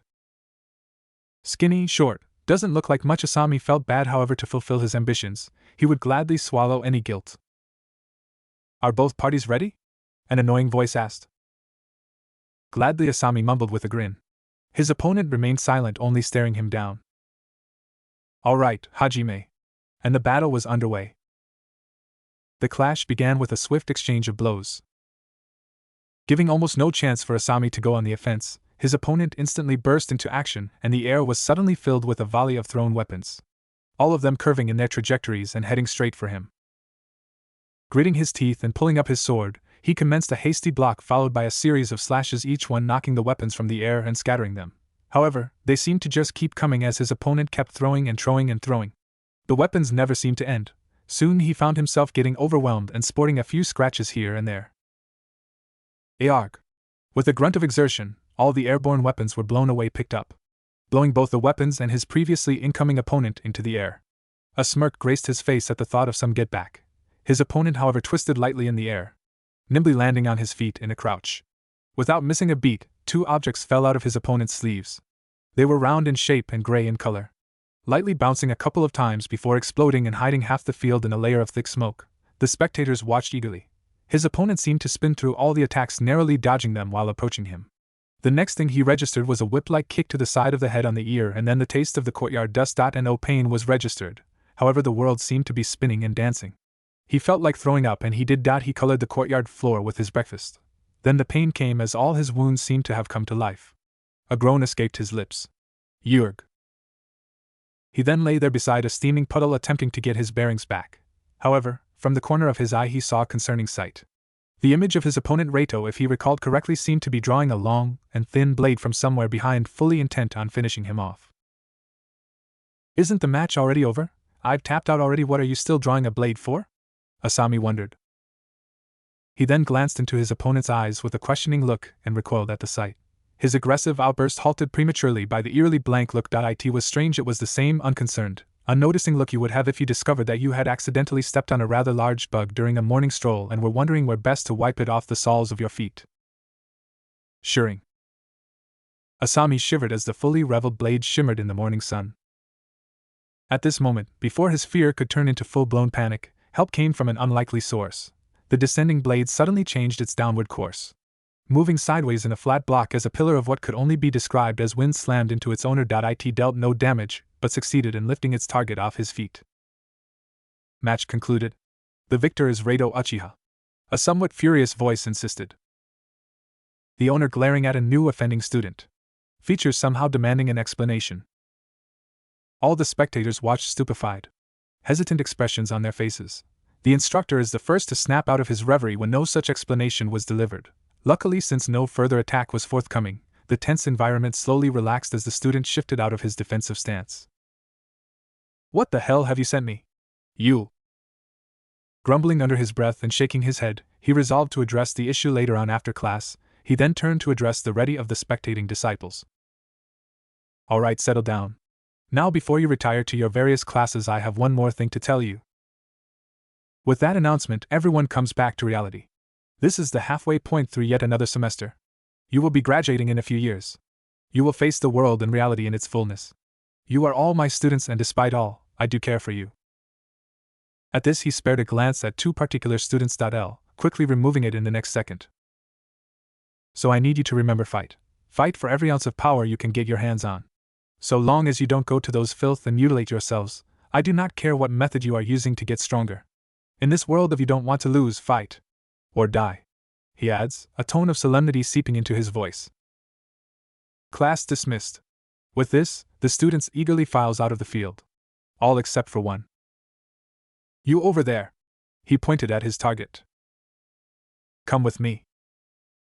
And with this, the sensei made a jerking turn in another direction, towards one particular office. Quiet, hesitant footsteps shifted through the sand behind him. Led by obligation to his village, the overconfident soldier bravely departed from his aging mother, who somehow, despite not being the one forced to enter the hell known as the battlefield, looked far more terrified than I suspect she would have been had she been the one selected.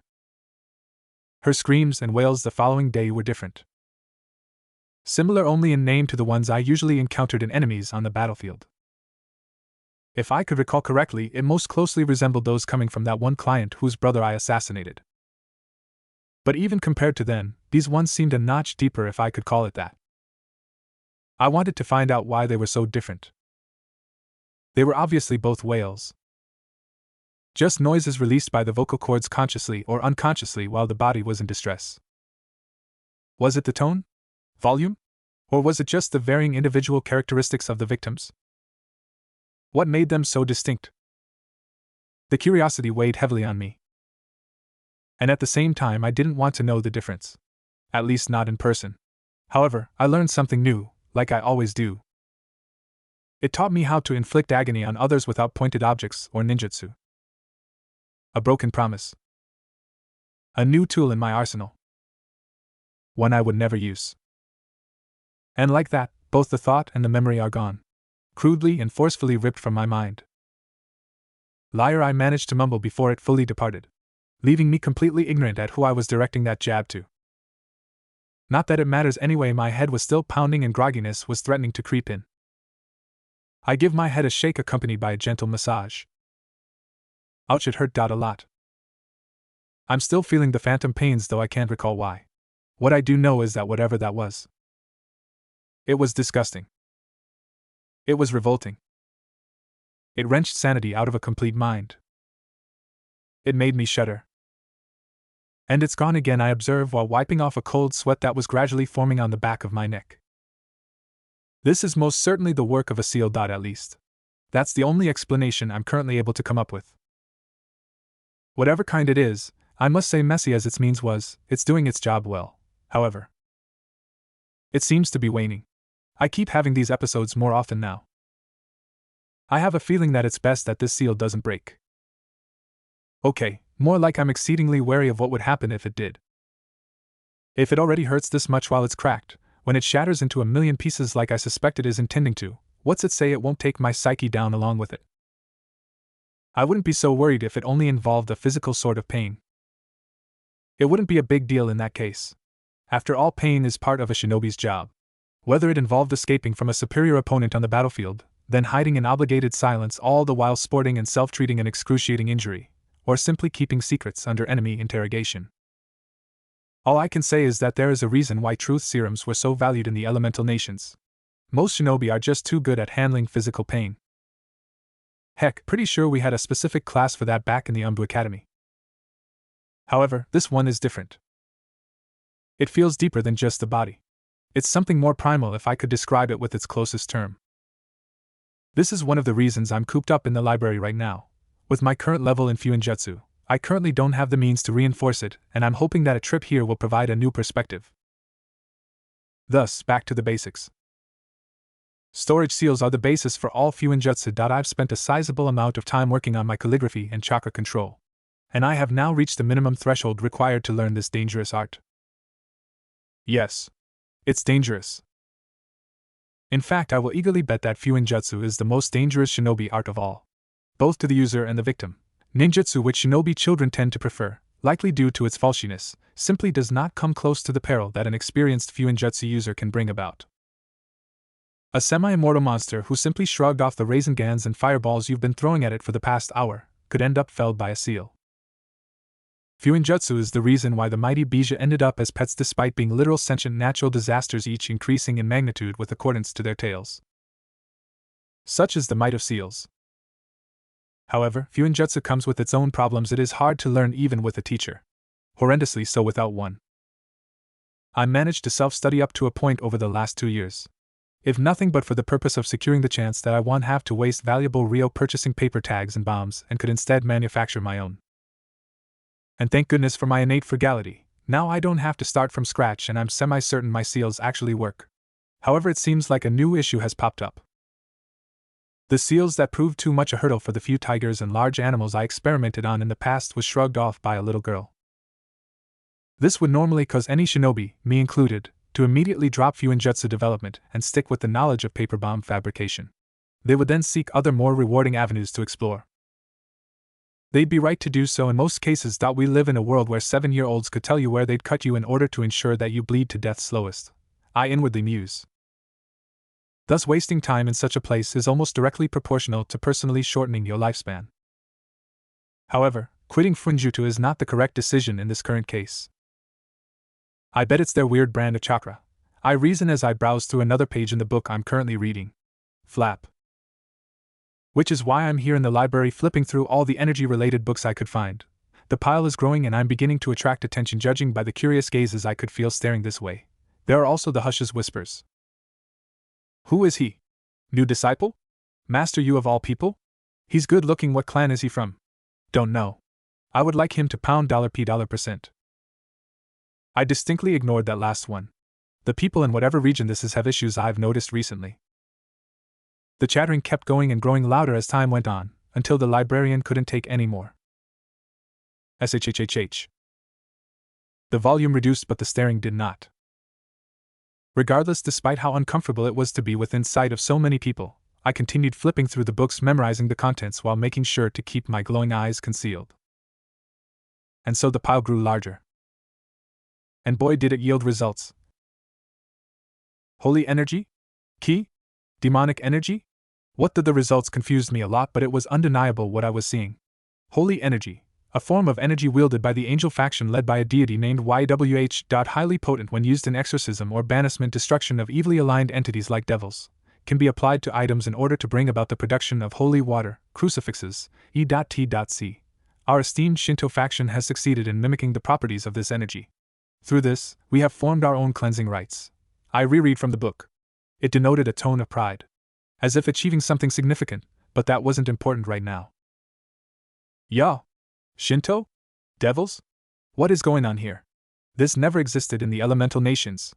Sure, I've noticed that people over here were more religious than usual, but I had assumed that I was just in an area dominated by one of the temples. After all, we had plenty of monks back home with many strange and unique methods of manipulating chakra. Names such as Amaterasu and Izanagi were not unheard of. In fact, their strength and differing methods were perfectly explainable. After all, we had plenty of lesser-known Kekkei Genkai scattered throughout the shinobi world. Both known and unknown. You could never tell what surprises could emerge as a result of various civilians crossbreeding. Even the race of yokai I had previously learned about could have been explained away by chakra. After all, if this mysterious force was able to create creatures such as the Bijou, then what's to stop it from creating a race of lesser Bijou? Or they could simply be some sort of freak mutation of summoning animals. But this? Angels? Devils? I'm back on Earth? SHHHH. The ever-dutiful librarian would never fail in warning an errant student.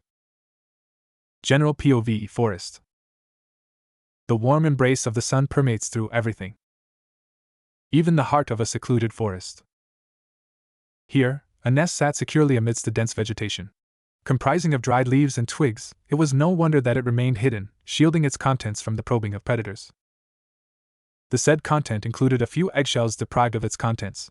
Said contents seemed to have already left to begin their life's journey. Yet still residing in this soft bed lay a solitary snake egg. It rests like a precious gem, its smooth surface gleaming softly in the dappled light filtering through the dense foliage above. Still seemingly alive despite its siblings having left an estimated months ago. A latecomer, if you would say. Finally to see the light of day. Because within this porous shell, a subtle stirring begins. Imperceptible at first, the tiny occupant inside begins its final struggle for freedom. With delicate yet determined movements, the serpent-to-be pushes against the confining walls of its embryonic world. The egg wobbled back and forth for a moment, then stops, staying eerily still and then glowing once. A sickening shade of green, before returning back to its previous pearly hue. Crack! A small crack appears, a testament to the tenacity of the life seeking to emerge. Slowly but surely, the fracture widens, revealing glimpses of translucent scales beneath. The egg, once smooth and unyielding, now bore the marks of impending liberation, a labyrinth of fractures tracing intricate patterns across its surface. Hiss! Blinking in the dappled sunlight and hissing in displeasure as if uttering a curse, the hatchling snake takes its first tentative breaths, tasting the world with flickering tongue and keen senses. Instinctively, it seeks refuge in the shelter of the vegetation forming its nest. And instead of heading into the trees and greens following the fading trail left by its previous siblings, this young serpent turned around and slunk off into the flood. The vast expanse of water surrounding Korea rippled and pulsed as it entered, scales glittering an ominous yet beautiful dark shade of green as it slithered. As if to lament the day, the sun became covered by clouds and then the rain came. First in gradual droplets, then into heavy rain. The heavens wept for today, a great evil had been born.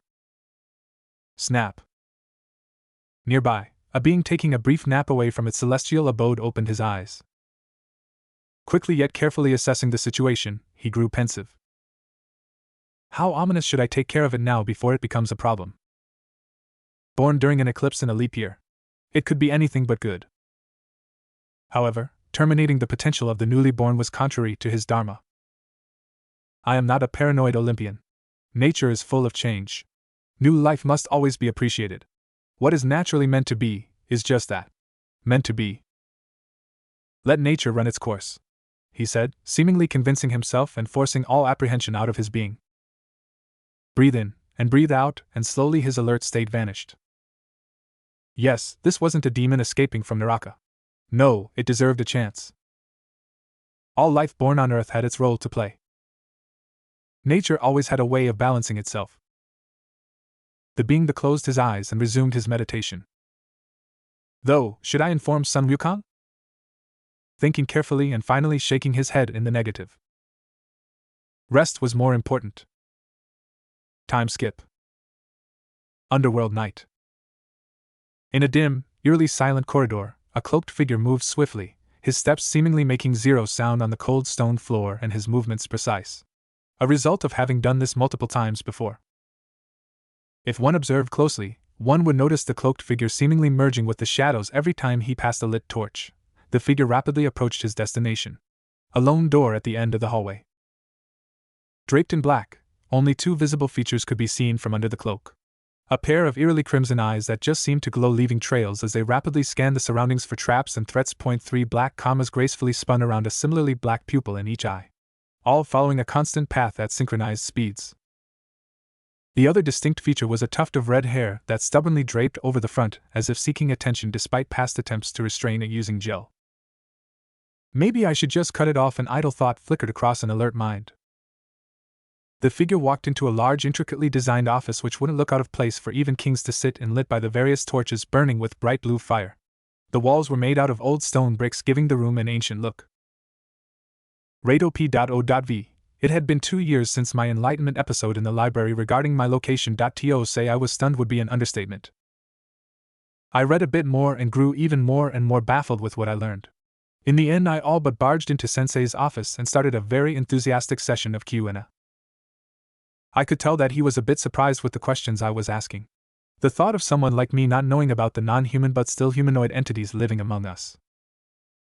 He voiced his confusion and asked why this was so, likely attempting to glean more information of his strange disciple and my origins.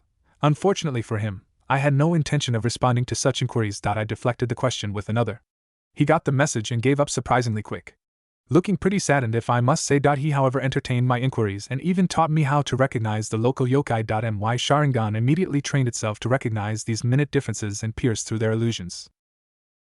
It was a bit alarming to me knowing that the guards I often sneaked by and the nice shopkeeper who often let me get away with stealing dango and tomatoes from her shop were yokai. No wonder they tasted even more heavenly than usual.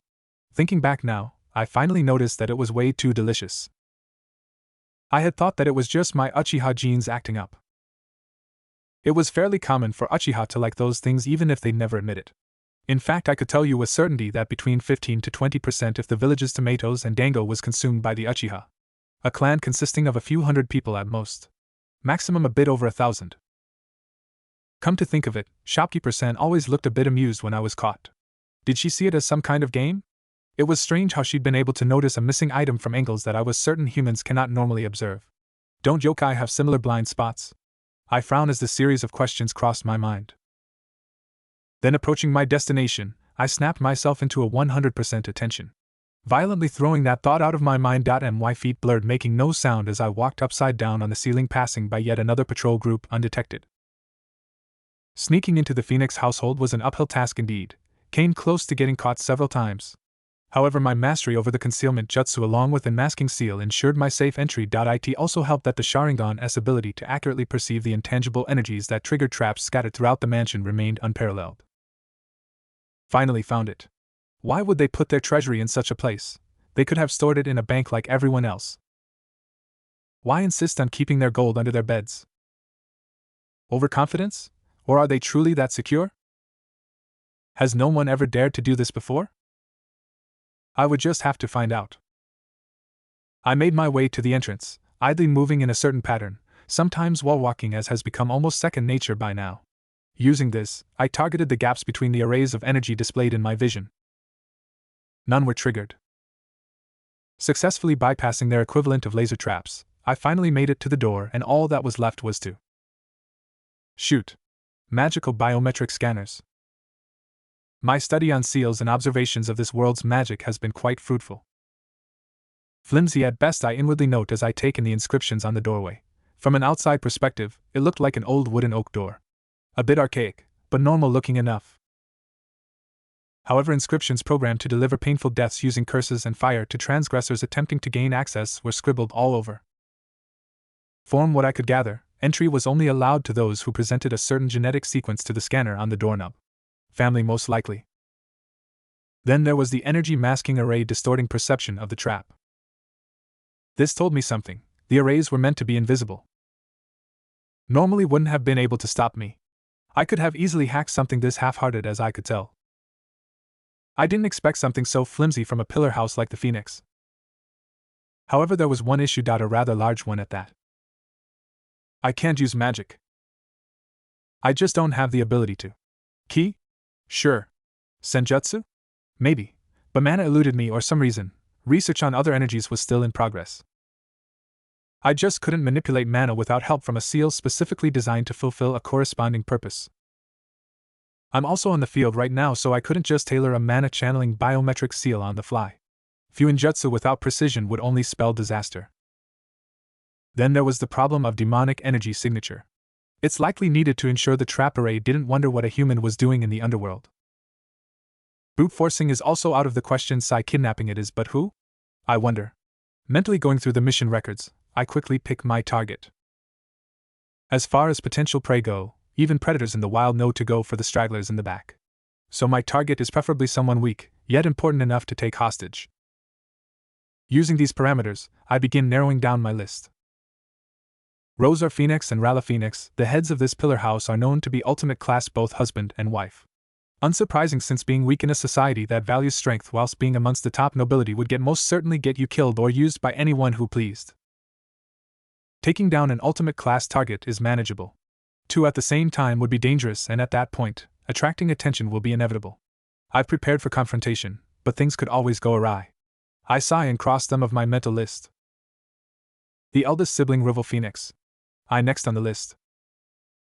Ideally, I could do a takedown. However, according to the behavioral patterns typical to these species of inhumans, since he's currently recorded as unmarried, he is likely to be surrounded by his peerage of most certainly beautiful ladies. Due to fluctuations in the species which they were previously, I wouldn't be able to tell which ones have heightened senses. Sneaking around while confined to an enclosed space would be unwise. Ah yes, peerages.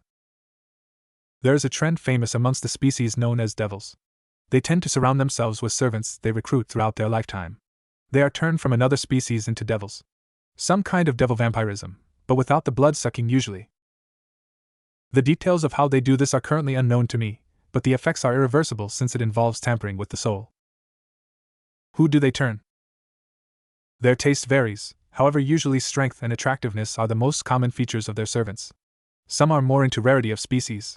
Yes, it's not only humans who end up in their clutches. Forceful slavery is a common method they use to employ these servants. Using these same reasons, I cross Riser Phoenix off the list.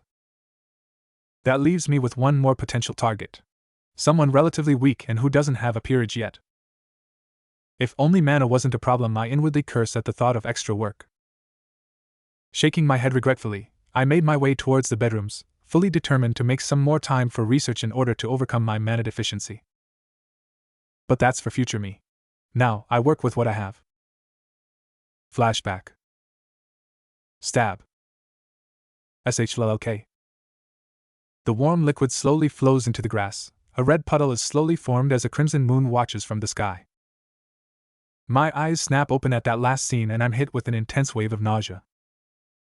I rush to the nearby bathroom and stay there until it passes. That's how I spent the first 30 minutes of my day. Luckily, I regain my bearings and am back to peak combat condition. Still though. Same dream every night. No way it's a coincidence, right? I use this moment of respite to go over the potential seals I could use to solve this issue. The tag I applied last night obviously didn't work. My rest did not last long. My biological clock indicated that it was time for my daily guard duty. Change POV. Go away. You're a nuisance. A certain clan princess directly said her mind. Arms crossed, face to face without an ounce of hesitation. It was getting to midday. Reito hadn't really been briefed about today's plans. However, from the clues he had gathered, a meeting with other clan heirs and upcoming nobility seemed scheduled to take place in about 30 minutes. It was a friendly social gathering or tea party, as you could say. Meant to build bonds amongst the principal clan's youth. Maybe get an engagement contract with someone of interest. Even lower rank nobility would be in attendance. This was of no concern for Reito, as he wasn't a noble. It should have been safe, as an attack during such an event would be a ballsy move indeed. Regardless, he would endeavor to do his duties thoroughly. This had been the arrangement for the past 3 months. Reito would accompany her through her daily activities, observing all interactions with her clan members and associates, while Lien Yu paid utmost attention to his tasks in the dojo, religiously imparting the art of his sword school to his disciples. Training with Reito would then progress from evening till late into nighttime. The routine was almost pleasant. Throughout that time, his ward Suzaku Himejima had refused to show any acknowledgement of his existence, and Reito likewise had done his best to stay out of sight. But it seemed today was different. she decided on a confrontation. Black hair cascading down to her midsection, tied with a red ribbon. Graced with similarly dark eyes and adorned with a red blouse with a red skirt. She was dressed for an occasion, I could tell. You can't accompany me, she insisted with a glower forming. Interesting, I've been used to the silent treatment, and I'd taken it as acceptance. What caused this change of heart? Or was I previously mistaken? It would be inconvenient to be associated with a riffraff such as yourself, she clarified, seemingly smug about coming up with such a slur. Riffraff? Who still says that word?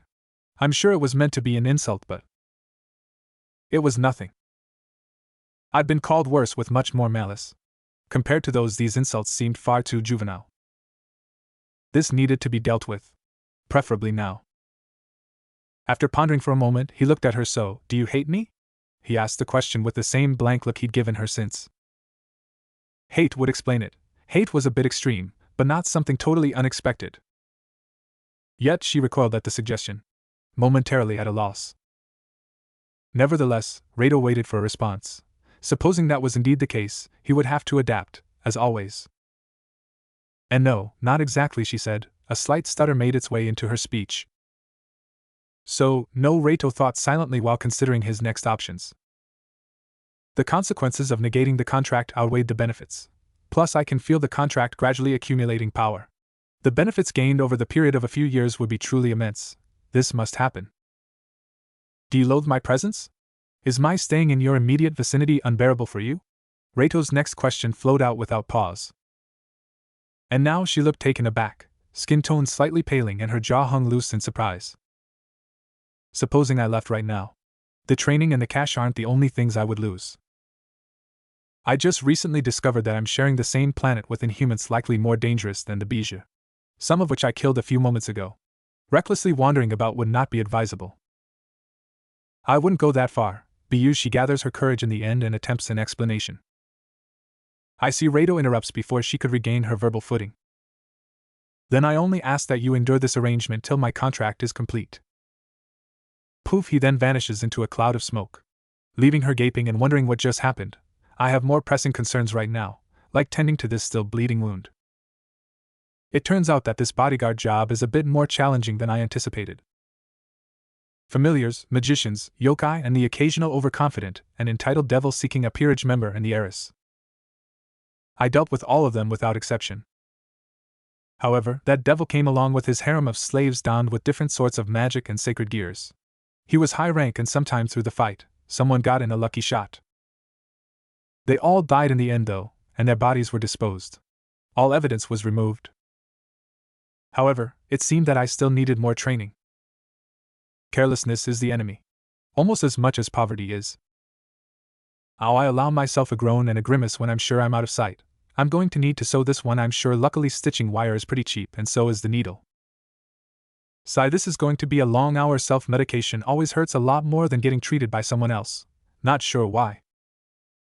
End flashback. Rado POV. They always look everywhere but up. I inwardly mused before making my move. With a swift and silent strike, I incapacitated the guards standing watch outside the resting chamber, their bodies slumping to the ground like marionettes with severed strings. The sound of their unconscious forms hitting the floor was muffled by the night, a testament to the precision of my assault. I then dragged their unconscious bodies and hid them in a nearby closet. Mentally making a note of the positions of guards all around the manor, the information was provided to me by a number of shadow clones skulking around the manor's various shaded corners using a generic transmission jutsu. They provided very reliable reports. Still, caution is warranted. With a single gesture, 2 more shadow clones appeared on the field in a puff of smoke. Already instinctively knowing their task, I passed by them and silently unlocked the door using a pass I pilfered from one of the chamber guards. Mixed POV. The moon hangs low in the sky, casting a veil of darkness over the ancient castle grounds.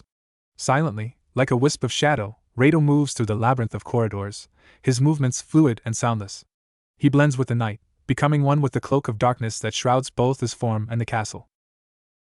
Upon reaching his destination, gently, the ninja eases open the door. With a muffled click, the door was open, and my clones had already performed their assigned henge. Thus 2 more lookouts joined this assignment. And so I finally entered the room, revealing the sleeping form of the target. Ravel Phoenix, an heiress of the esteemed devil clan known as the Phoenix, bathed in moonlight. Dressed in attire befitting her noble status, Ravel Phoenix wore garments of fine silk and satin adorned with intricate embroidery and delicate lace. Each piece was tailored to perfection. Combined with her slender figure, I could tell that she would grow up to be a real beauty in the future. But still, really expensive for a pair of pajamas, not surprising. The Phoenix are known to be one of the wealthiest in the underworld. He cringes and flinches in regret at the blatant squander of money.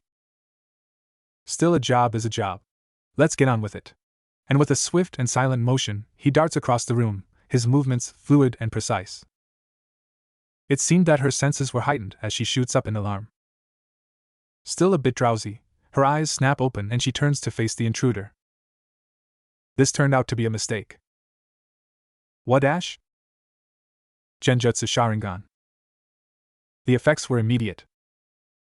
She crumples back on the bed in a heap. In one smooth motion, Rato scoops up the slumbering heiress and vanishes into the darkness once more. Phoenix, though, where have I heard that before? A question nags as he makes his exit. Change P.O.V. Unknown to our intruder, a distance away within the manor, the master bedroom. A pair of eyes blue as the sky snapped open the moment the door was unlocked, rousing him from his slumber. Silently, a form that seemed to radiate heat and experience sat up. He carefully shifted as not to disturb the still sleeping form of his lifelong companion, his wife. They had quite a busy previous night, and she needed the rest. Drowsily but still alertly enough to consider a question nagging at his psyche as he glanced at an expensive clock hanging at a side of the room. How unusual, it's quite late. Why did the guards feel the need to check on Ravel? Third-person POV. The moon hung high in the purple sky, casting a serene glow over the Phoenix estate. Beneath its gaze, a figure cloaked in dark with a pair of ominous glowing eyes flitted through corridors, dexterously avoiding guards and watchmen with surprising accuracy despite the unconscious bundle in his arms. His goal, to backtrack his way to his initial target, the treasury. With his key in hand, he hoped to accomplish his mission before anyone discovered something was amiss. Rato POV. Fortunately, everything is still going on smoothly. Despite the unexpected scanner, I should be able to be out of here before the hour is over. I might not even need any hostages. A hint of optimism dared to grace his mind. And with that I finally arrived back at the door which had caused me such trouble. Finally. Let's get this over with. I decide as I grab my hostage's hand and attempt to place it on the part of the knob which made up the scanner. However, I paused in my movements. Intuition is a powerful thing. Everything has been going well. Far too well, I thought while staring at the door with a hint of suspicion. No way it would be this easy, right? The Sharingan flares in renewed alarm and I am once more scanning the door for details I may have missed. Minutes pass and some may call me paranoid for wasting such precious time jumping at shadows. However, supposing they were in my place, I am pleased to inform you that they would have died excruciatingly painful deaths. How sinister. Was the only thing that crossed my mind. I almost couldn't believe what I was seeing. A concealing enchantment that is less potent as time passes. I draw my conclusion as the magic in question fades away, revealing new details about the door I'm trying to access. What was it attempting to hide? An intent quantifying scanner. A variant form if I'm not mistaken. From what I was reading, supposing I had forcefully used an unconscious member of the Phoenix house to open their vault, this scanner would immediately react, triggering in an array which would then subject the likely abductor to a fire spell of scaling magnitude from minimum high-rank potency to around the threshold of between peak ultimate class bordering Satan class. The magnitude would of course depend on the abducted Phoenix's resistance to fire, delivering just enough to ensure that they would survive while at the same time making sure that their captor was no longer a problem. Certainly enough to kill me, I observed. Supposing it scored a direct hit, of course it seems I still underestimated them. All in all, it was impressive. Moving on, I began to contemplate how I would resolve this issue. Bypassing this is all but impossible right now, so I really only have one option. I put down by hostage. Performing a hand seal, I conjure enough water to fill a bucket. The water levitates in numerous small globules, gathering together to form an orb above the sleeping heiress's face. Wake up, Blondie.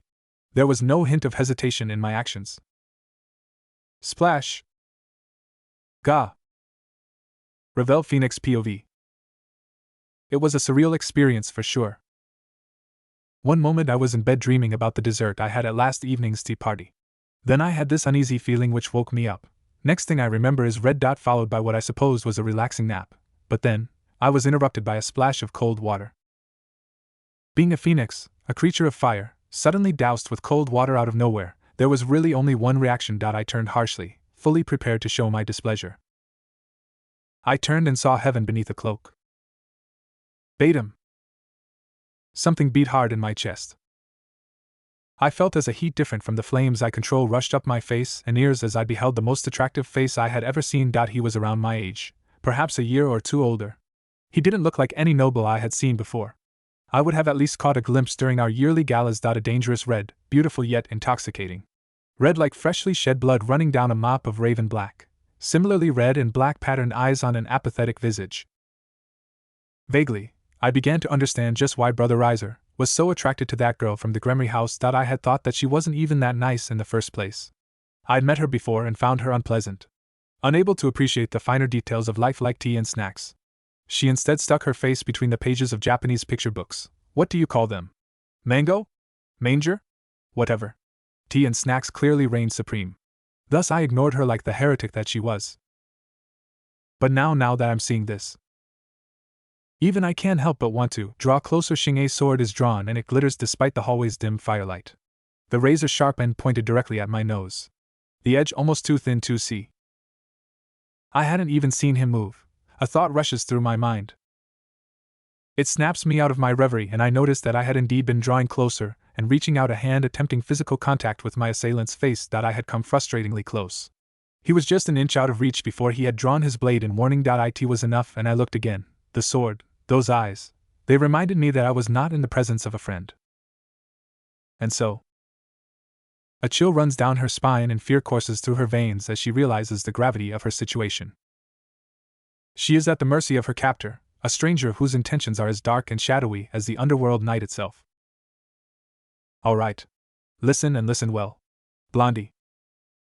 With a trembling hand, despite her instinctive dislike for the nickname, she nods in silent acquiescence, understanding that resistance would only invite harm upon herself. Unknown POV. Ryo Uchiha, deceased. Yumi Uchiha, deceased. Takashi Uchiha, deceased. Kaori Uchiha, deceased. Hiro Uchiha, deceased. Emi Uchiha, deceased. Daichi Uchiha, deceased. Mika Uchiha, deceased. Sado Uchiha, deceased. Aya Uchiha, deceased. Haruki Uchiha, deceased. Nao Uchiha, deceased. Asuka Uchiha, deceased. Ren Uchiha, deceased. Yuki Uchiha, deceased. Tatsuya Uchiha, deceased. The blows kept raining down. I wasn't unaffected. I used to have close relations with this clan after all. Since the death of the fourth Hokage, this has been a regular thing. As a seasoned medic myself, I often had to be the bearer of this kind of news. It's always unpleasant. I directed my thoughts to my work in order to better manage my worry as I stood among the spectating crowd. After a while I just tuned it out, instead focusing on the letter delivered by the messenger birds this time. At least Himura made it out safe. I reassured myself and was about to leave this unpleasant place. My objective for coming at all was completed. Until Rai Uchiha. The world slowed down as I snapped a hair, crimson as freshly shed blood, all but stood on end regardless of its length as I waited in anticipation. For the first time in my miserable existence, I prayed as I waited for the announcement. A medium-sized casket was transported out of the ward and brought up for registry. And I broke out in a cold sweat. Himura promised. He is strong. One of the strongest. It cannot be. I begged for it not to be true. Despite the facts blatantly displayed before me, I still prayed to whatever kami cared enough about my plight. I prayed for a miracle. Another tick on the list. Deceased. The announcement mercilessly shut me down. The world turned gray and everything seemed to blur. A wail echoed through the hall. It started as a stutter and quickly became loud, harsh and breaking. Thus it attracted attention from the onlookers.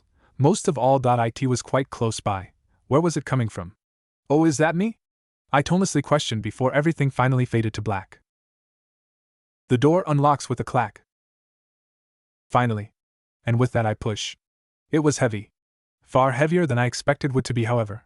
I managed with a quick application of chakra enhancement. Groan.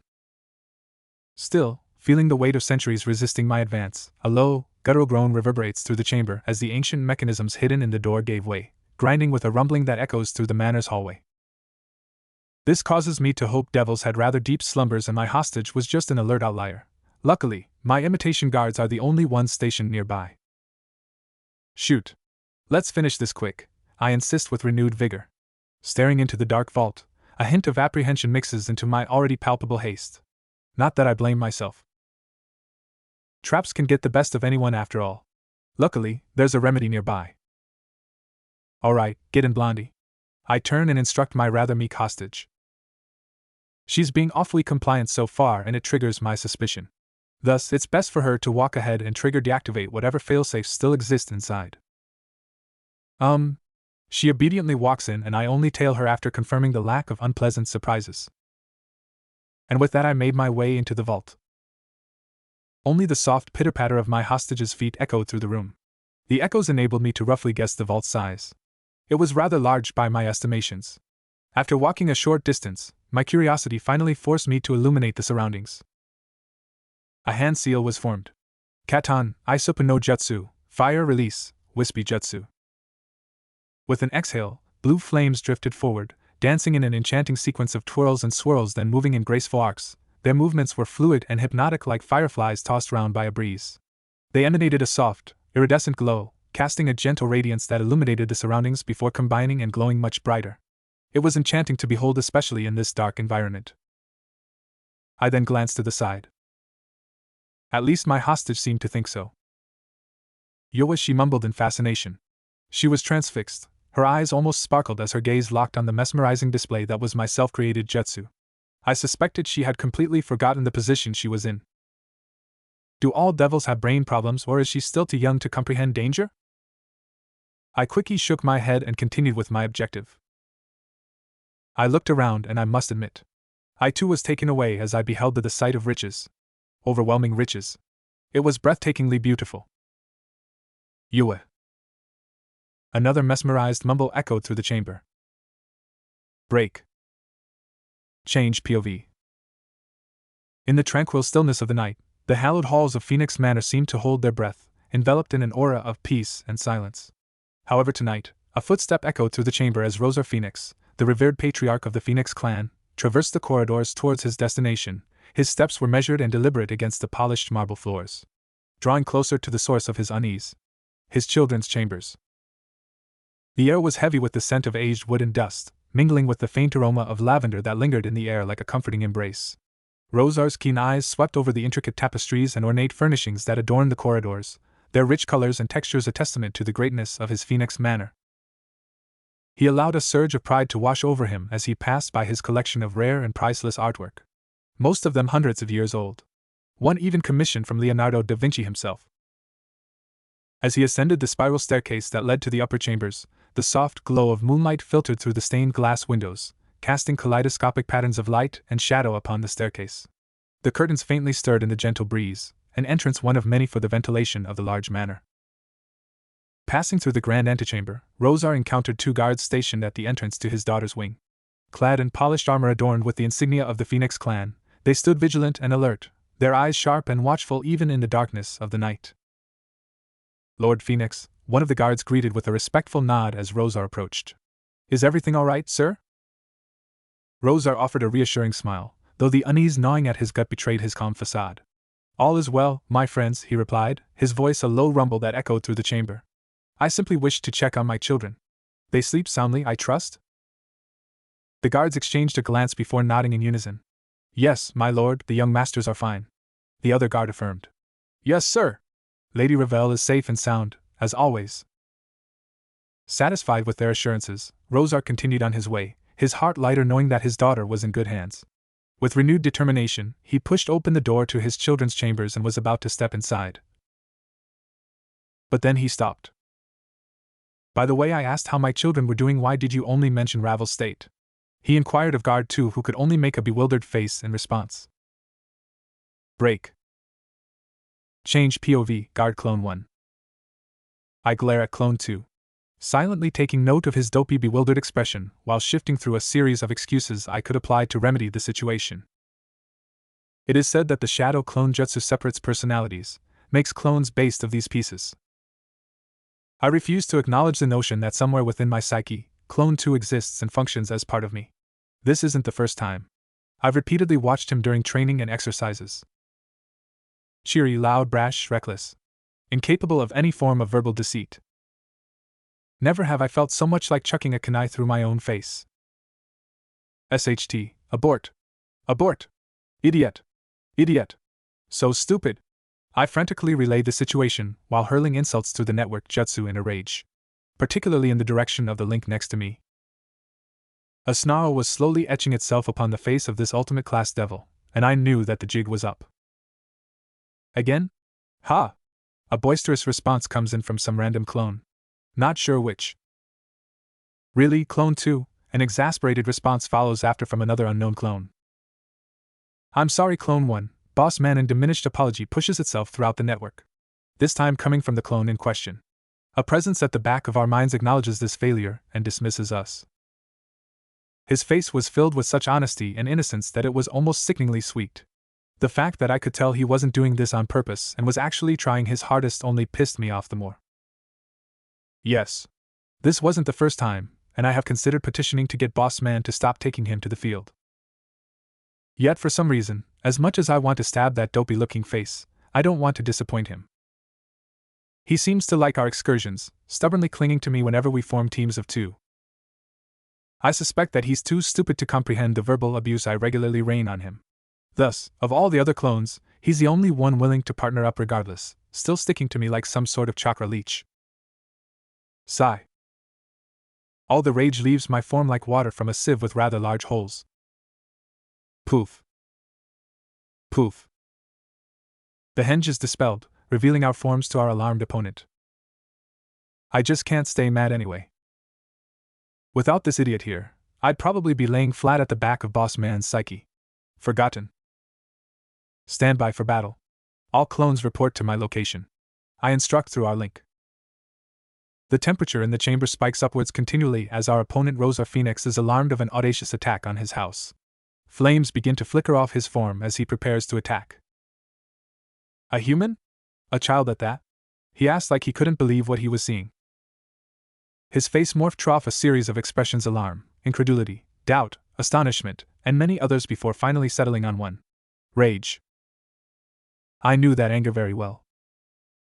Anger at the audacity of a human, a baby by all intents and purposes compared to him, had made it this far into his own home. It had surprised him. Anger at the fact that we had made fools of his prided security, and were well on our way to getting away with it too. We had hurt his pride, I could tell. Should this news get out, his family would suffer for it. Judging from his expression, the guards I subdued and evaded tonight would probably find themselves as the victims of a sudden execution before the end of the morning. But this was of no concern for me. What does concern me are my chances right now. I am well aware that we have no chance in this fight. We would probably lose in 3 confrontations at most. Thus, I idly prepare myself for returning to the unconscious dark that is the overlooked psyche. I felt no anger or disappointment. No, not at this. As mere fragments of psyche and personality, mixed in with a divided quantity of chakra, I was very aware of our fate as dispensable tools and throwaway cannon fodder. You there, Clone 2? Set up the field. I instruct while getting into a battle-ready stance. Such was the fate of a shadow clone. It wasn't something worth getting mad about. Swish, Clone 2 vanishes in a blur, fully intent on carrying out instructions to the best of his ability. Yet, we would still have a chance to express ourselves in the future whenever we are summoned again. We were not truly dead until we were forgotten. For a constant spammer of the shadow clone jutsu like the boss man, I was sure he would not forget. You will pay the highest price for this transgression. The phoenix snarls as a magic circle appears on his outstretched arm. I form a hand seal. The room flames begin to lick the corners for the room as if creeping in. As a clone, that was very reassuring. Burn, you worm. Right, and Jinraisen, lightning release, thunderclap arrow. And with that I make my attack. A pillar of flame erupts from the ground in challenge. Break. Change POV, Phoenix Estate. Bang. Bang. Boom. Rumble. The sounds of battle awakens the residents of the Phoenix Estate. A panic ensues as all hands report on deck in order to defend any incoming attacks. only for all hell to break loose as a veritable conflagration erupts from the middle of the main manor with all the force of a bomb, causing a small-scale earthquake. Break. Change POV. It slithered through the undergrowth with an enchanting grace. It was the embodiment of stealth and precision. Its scales glistened with a dull yet glittering green sheen under the filtered sunlight coming through the dense canopy above. It moved with slow purpose towards its goal, a fellow reptile if smaller. It was a lizard with wings bearing scales blue in color almost azure, as it fed on another unusual prey, a horned rabbit. It ate with an expression of enjoyment whilst being unaware of the danger lurking in the shadows. With a sudden burst of speed, the snake struck, its venom-laden fangs sinking deep into the soft flesh of its prey, the back of its neck. The blue scales offered no resistance, as the lizard was instantly killed. A surge of triumph courses through its almost icy veins as it shook the prey in its mouth, getting rid of any remnants of life force. Its jaws locked around the helpless creature in a vice-like grip. As the venom takes hold, moving through its prey with alarming efficiency, the lizard glowed a dull green once, before all that color bled out, funneling into the serpent, who received it all with narrowed eyes and a look of enjoyment. Unfortunately, like all things, it eventually came to an end. The lizard lost all its color, leaving it a cold, deceased, withered gray. The serpent then carelessly discarded the body, letting it fall to the dusty earth with a dull and heavy thud, like a sack of bricks. It is by this sound that we can tell that the victim in question was a young wyvern weighing at least 30 kilograms, making us wonder about the size of its killer. The hunter in question internally celebrated this day, as it felt that it had broken through another realm. In this ancient ritual, by the continuous process of hunting and devouring living and poisonous creatures, without the ingestion of flesh, its venom had reached a higher magnitude and potency. Feeling cold as inverted fire, there was nothing its venom could not kill. It boasted. It prided itself on how far it had come in a mere 2 years. But something was missing, it could tell. Something crucial. Something vital. Something it had not come across throughout its lifetime. Thus it didn't know where to get this crucial ingredient. It eluded and confounded its beastly instincts and intelligence. Shaking its head, it resolved itself to continue on as always. Hide and grow. Hopefully in the process, it would finally find what it needed.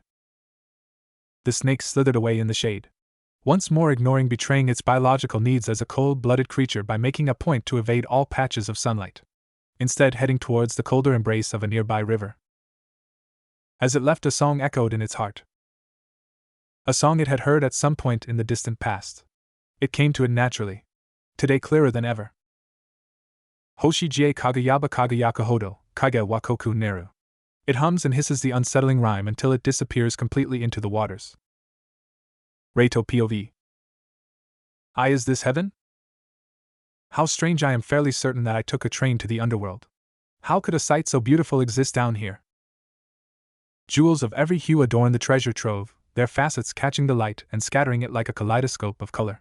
Rubies, sapphires, emeralds, and diamonds glimmer amidst piles of precious gemstones, their beauty rivaling that of the stars themselves. Golden coins and artifacts lay interspersed among the gems, their ethereal glow adding to the overwhelming sense of wealth. Everything a poor and humble shinobi like me could ever dream of. Heck, I doubted the average jonin back home had seen this much gold in their lifetime. My heart thrummed with desire, but first things first. The mission always comes first. Glancing around the room, I ignored its second occupant as she attempted to reach a wisp, only for it to dexterously evade her grasp and move further away. This, however, did not seem to dampen her enthusiasm, judging by how she immediately made another attempt. The vault was rather large, thus it took a while. However, I soon found my target. The phoenix tears. To give a physical description, it appeared as a strange-looking liquid contained in small, transparent vials. Little in quantity, consisting of small, translucent droplets with a faint golden hue, reminiscent of liquid sunlight captured within such a fragile vessel. The limited quantity in each vial made me question. Do members of the Phoenix House really need to cry in order to make these? I muttered aloud. Apparently not quietly enough, because my hostage, in a much happier mood, immediately responded with a chirp. Mama said it's a family secret, was the reply directly from beside me. How foolish. It appears that she thinks this is some sort of game. Maybe I could use this to my benefit. Thus I play along. Hopefully, something would slip. Really? Why? I asked. Because it's special. She replied like it was common knowledge. However, at my questioning look, she expatiated. Mama said that if we tell, we would lose what makes us special because bad people would come and take it away. That is true. I have to admit. Oh, I replied, visibly surprised. It is quite an impressive thing. I took out a scroll from beneath my shroud. Your mother must be a smart person. I idly commented as I worked, silently edging her to keep talking by pretending I was interested. Yup. She's the smartest person in the world. She chirped happily, giving an expected yet obviously wrong answer like it was the truest thing in the world. She sounds like she cares about you a lot, I continued, hoping to draw more out of her. What else does she teach you? She teaches me everything. Like how to read and write, and even some magic tricks, she said with a proud smile. Mama says I have a special gift, and I need to learn how to use it properly. Magic tricks, huh? I replied, feigning interest. Can you show me one? The girl's eyes sparkled with excitement as she nodded vigorously. Okay. Watch this. She held out her tiny hands and concentrated. A small flame flickered into existence before dancing across her fingertips. It dexterously moved between her fingers before coming to a stop, and then with a cute scowl of concentration on her face, the flame flared up to twice its size in magnitude and intensity. For a moment, the flame wavered dangerously, its heat radiating stronger, threatening to grow out of control. Panic flickered in her eyes, but she quickly regained her composure. With a deep breath, she focused intently, and the flame shrank back to its original size before disappearing entirely. I watched, a bit impressed despite myself. That's amazing. You really do have a gift. First time I've seen such usage of demonic magic up close. Of course, not counting the cases where the user was trying to kill me. That level of ease and manipulation of an element would be all but impossible for children her age back home. Heck, some genin wouldn't have the skill required. Of course, there was the fact that devil magic runs on imagination, thus making it a bit unfair of me to compare. It also made me a bit thankful that people back home didn't have access to something like this. In the end, a child was a child, and a shinobi was a shinobi. Thank you? She beamed, the flame disappearing as quickly as it had appeared. Mama says I'll be really powerful one day, just like her. She beamed, and I responded with an idle HN. Losing interest, I continued my inspection of this very large vault. Walking around, I fell into a comfortable rhythm of tossing anything interesting I found into scrolls. Scrolls have a maximum volume. A pity. I only have a limited number of empty ones left. You can't seal a scroll inside another scroll, and traveling light is always advisable, I sighed as I gazed longingly at all the remaining unstolen treasures scattered everywhere. I knew I wouldn't be able to take it all. Still, both hostage and thief fell into a comfortable lull, with the latter ignoring the former while occasionally responding with a few grunts and HNs. It would likely have gone on for a while longer, but then she asked something that made me stop in my tracks. What about you, don't you have a mama? She asked curiously. Batum. As she posed the question, her words hung in the air. At that moment, a picturesque scene came to the forefront of my mind unbidden. It was accompanied by a flood of uncomfortable sensations, as my body forcibly recalled something that it shouldn't have. Red. A mane of red. The most beautiful color I had ever seen. Red. Her hair was red. Mine was black like his. Her red hair was the reason we were not allowed to stay together. Yet as I sat on her lap overlooking the village from our own little corner, she began to hum. It wasn't any fancy song, and it was one I had heard countless times before. Speaking of a bright red star who had lost its way. I idly wondered if that star was red enough to compare with her. As she stroked my hair and hummed, I felt myself drifting, carried away on the gentle currents of her voice. Each word was a gentle caress, soothing away the cares. I forgot that tomorrow would come, and then he would come. Tomorrow would come, and I would be taken away. I would be enrolled in the Shinobi Academy. I would not just graduate, I would perform outstandingly well, as was the responsibility of a clan heir candidate. I would eventually become a pillar of the clan. Tomorrow would come, and we'd separate. Yet at that moment, I was at peace. Was this what peace felt like? My accumulated years of experience in the art of walking suddenly faltered. My knees buckled for a moment, unable to support my weight. Thankfully, It was only for a second, and I got it back under control almost instantaneously. Yet the damage was done. I missed a step and stumbled into a shelf, nearly knocking it over. Crash! Objects crashed to the ground around me, a cacophony of noise that echoed through the room. And now I was in a bad mood. Seems like she has gotten too comfortable. I'll have no need for her once I'm done here. I carefully kept a snarl off my face, instead channeling it into something more productive. Shadow clone jutsu. Poof. Poof. 2. That's how much I can spare, I irritably thought. Despite me keeping it concealed as much as possible, I'm sure she felt the shift in the mood, which is why she suddenly became a lot quieter. Wordlessly, the clones got to work even without my input. There's no hesitation. Their task was already in mind from the moment of their creation. With cautious steps, I approached the display, my fingers tingling with anticipation as I reached out to claim my prize. The artifact felt cool and smooth beneath my touch, its weight reassuring in my hand as I carefully lifted it from its pedestal. All right, pick whatever you can and put them on the scroll in a pile. I instruct my hostage and she complies, nodding and rushing towards the closest gold dune. She then returns with an armful of precious objects and dumps them on the scroll.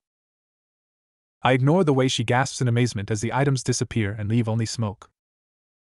Interested in the parlor trick, she rushes off to grab some more. I watched speechlessly. Whatever remaining discomfort I felt was quickly fading away at the thought of an occupant of the house so zealously helping a thief rob her own family. Back to work. Intermission. The clones and I worked in silence, our movements synchronized as they methodically filled the scrolls with the treasures of the vault. I myself made way to the pedestal at the center of the room and took the few vials of precious liquid resting on top. After carefully sealing them in a special scroll, I then continued to an inspection of the place. Like any sensible thief, I would normally book it immediately. However, I have my clones looking out, and they are the epitome of competence. I trust them. Somewhat. Are you almost done? Looks like someone has gathered their nerve again. Almost, I replied curtly, my focus unwavering. I'll soon have no other use for you. Then you'll be free to go. Stay put.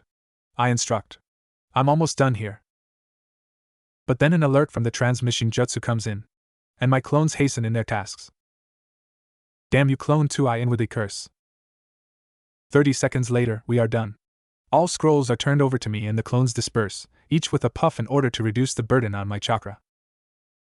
Alright Blondie, here's what's going to happen. HNN, don't call me Blondie. I'm Ravel. Ravel Phoenix. Okay Ravel. I inwardly derive a minute sense of satisfaction as her face scrunches up in frustration, however time is of the essence. I'm going to need your hand for a moment. She absent-mindedly obliges and extends her hand.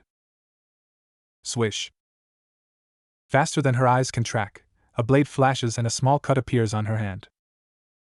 Ow! She yelps and attempts to withdraw her hand. But the deed is done. A few drops of blood pools into a vial of ink and mixes. I let her hand go, idly noting the speed at which the wound vanishes. Sizzle. It mends itself, releasing steam in the process, and is gone within the minute. The speed of regeneration is faster than Jinchuriki. I observe as she runs her hand and fives me an admittedly cute teary-eyed glare. Sorry Blondie. Flashing a hand sign, a paintbrush appears in my hand with a puff of smoke. Using the brush, I stir the vial. The red mixes into black. But Daddy's here. And he doesn't look too pleased to see me. I offhandedly comment as I work, attempting to increase my pace. Huh? She questions, tilting her head.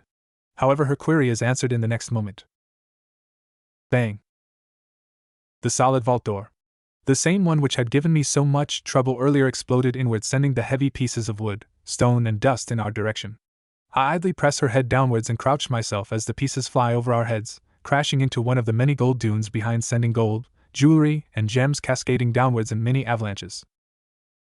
The dust coming from the entrance washes over a majority of the vault, causing me to lift up a section of my shroud, covering my mouth and nose. My hostage Ravel Phoenix isn't so lucky. She descends into a fit of coughs and I hear footsteps head in our direction. Flashing another hand sign, a scroll appears in my hand with a puff of smoke. Rapidly opening it, I smear a line of blood-stained ink over the scroll covering the symbols and registering the DNA. A shame. This one took a bit of time to make. I sigh regretfully. But it was necessary. Prideful and all, from what info I could gather from my now dismissed clones, Rosa Phoenix, the girl's father, was admittedly formidable. Closing the scroll, I flash a few more hand signs and channel chakra into the scroll. Multiple matrices activate in succession as the seal begins its work. It's done. Now I just need to stall until it's complete. The scroll disappears in a puff of smoke. I glanced around swiftly as the dust dispersed, my Sharingan glowing an ominous red as it inspected the various corners of the room, making out symbols that would have remained unseen to anyone else. The footsteps were growing louder, more distinct. There they are, he shouted, his voice booming. Rescue the young lady and seize him, someone commanded. A group of armed guards stormed in, brandishing various weapons. Some stood back as magic circles appeared on their hands, poised in preparation but not firing just yet. Finally, the dust settled. Tap. Tap. Tap. And then he came in. His eyes immediately locked onto us, narrowing with recognition and fury. However, compared to the guards, his seemed more tempered. The more zealous of the guards attempted to approach, led by what I guessed was their captain. She was tall, young-looking, 20s, with a strange shade of blue hair and lividly purple eyes. Another observation of mine was that she was mad. Very much so. Yet it was a form of anger fueled by fear. She was scared? It puzzled me for a moment, but then I recalled the consequences for failing your duty down here. Well, not too much if you were a pure-blooded aristocrat. However, when you are a reincarnated devil, things are different.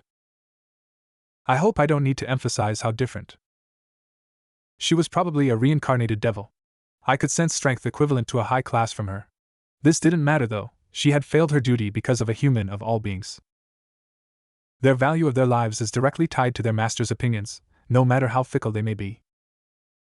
This operation has been exposed for too long. It could no longer be covered up using the usual methods. I could practically read the Devil News TV headlines tomorrow. Traitorous reincarnated filth colludes with an outside faction, allowing a group of high-class human mages, all equipped with wholly aligned sacred gears, access to attack the illustrious Phoenix Manor. Attempt foiled single-handedly by Rosa Phoenix in an immense display of mastery over the legendary Phoenix's power. Perpetrators apprehended and executed a few hours ago. Can the reincarnates still be trusted to have a more dominant place in Devil society? Or will they always, at their core, be inferior creatures, always ungrateful despite the generosity bestowed by their masters? Maybe less wordy than that. I've noticed censorship and bias are a bit weaker down here. Plus, no one would even ask how so many humans managed to make it all the way to the Phoenix territory despite all the high-class purebloods manning their borders and train stations. Reincarnates take the L on this one. Oh look. Is that resignation on her face? Halt, vermin! Surrender now, and you shall be given the relief of a swift death, she commanded, her voice quivering despite her attempts at firmness. Never mind. He motioned for his guards to stay back. I will deal with you later. The Phoenix had all but snarled at her. She nodded solemnly, the seriousness of the situation finally sinking in. His presence exuding an air of unshakable authority. The guards, wary yet obedient, held their positions, their weapons still at the ready.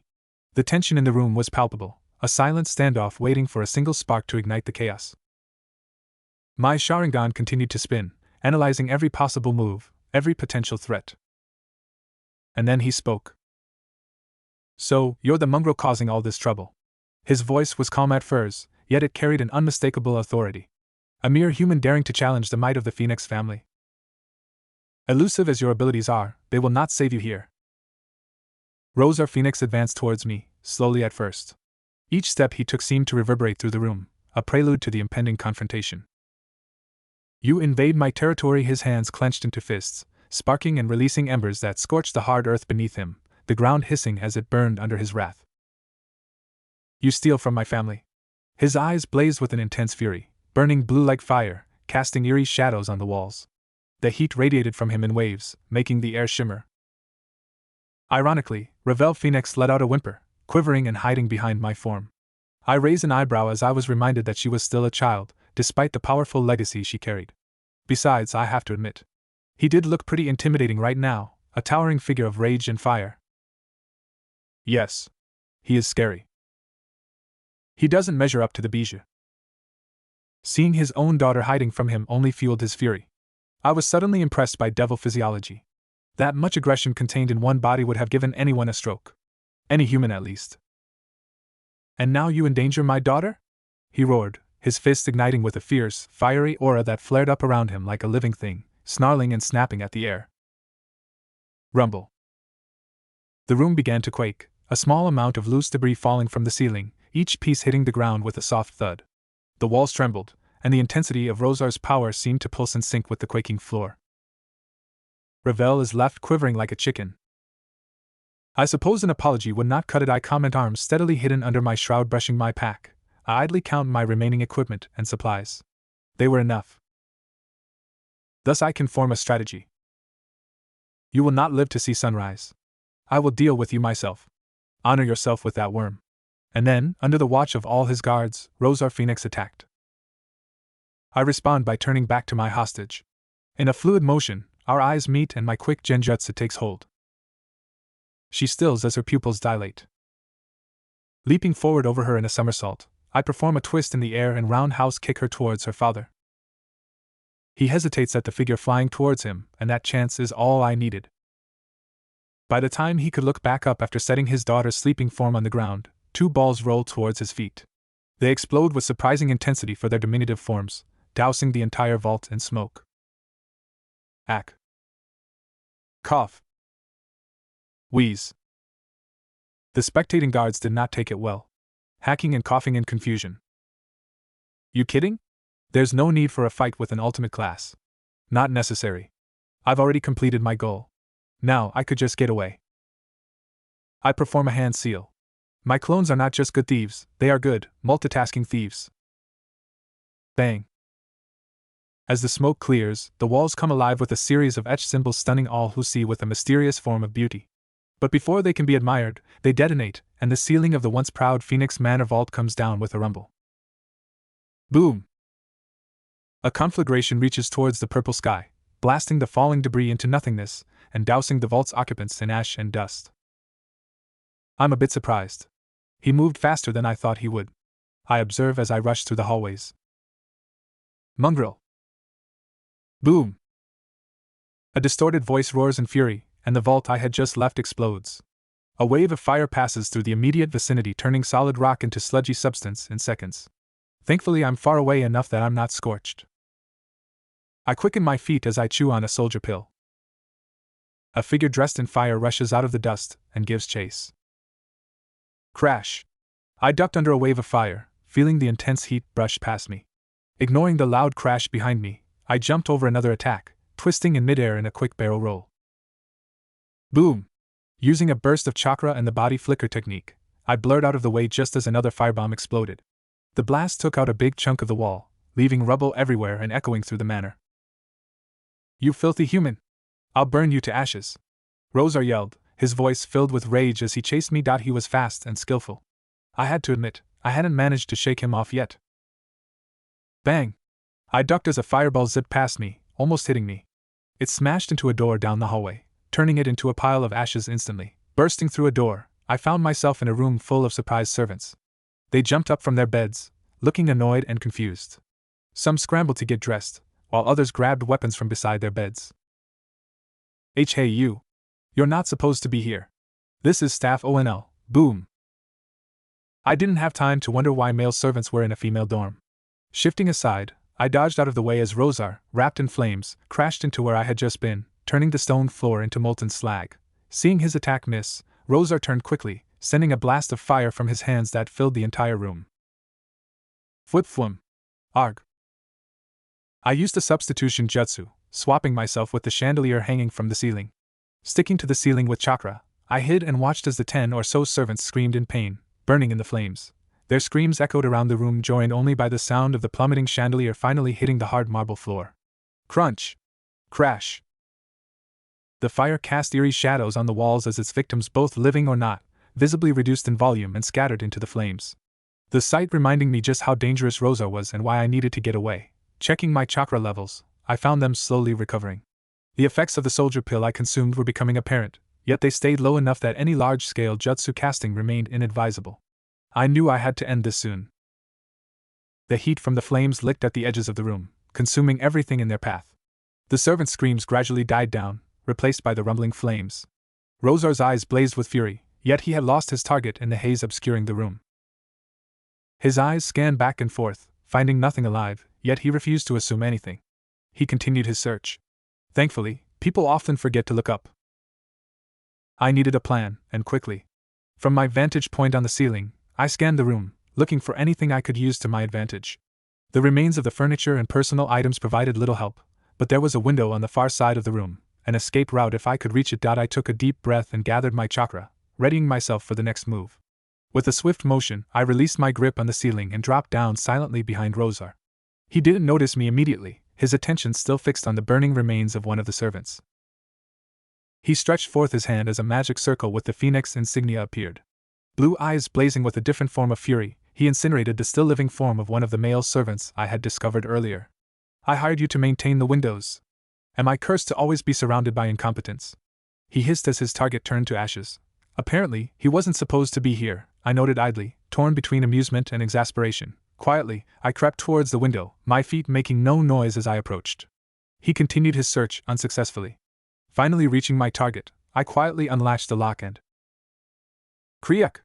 And I found myself also inwardly cursing the recently deceased window servant. A gaze snapped towards me. There you are! He roared, a fresh wave of fire surging from his hands. I dodged to the side, abandoning my escape route, and rolling to avoid the attack. I managed with the flames only clipping me.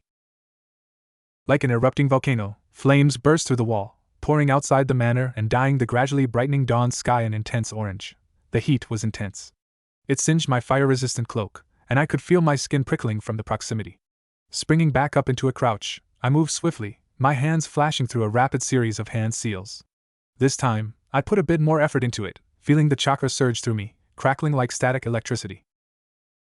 Right-un, sure by no Kenden. Lightning release, fourfold electrocution. The air hummed with energy as the jutsu activated. His eyes widened as the attack struck true and he witnessed the power inherent in an A-rank jutsu firsthand. Bang! Crash! Crash! Crash! The impact was explosive, launching Rozar through multiple walls with a deafening crash. Each wall shattered in succession, sending clouds of dust and debris cascading down, the rumble echoing through the surroundings like distant thunder and throwing up clouds of dust. That should stun him, at least. For a moment, I allowed myself a brief sense of victory. Turning on my heel, I chose a route and prepared to evacuate. But then with a viroom, flames exploded out of the dust, forming a line and cutting off my designated escape route. It left an immolating wall in its wake. Through the settling dust and rubble, I saw movement. Rozar emerged, shaking his head, disoriented but far from defeated. He stood up much too quickly for my comfort, the smirk on his face more menacing than ever.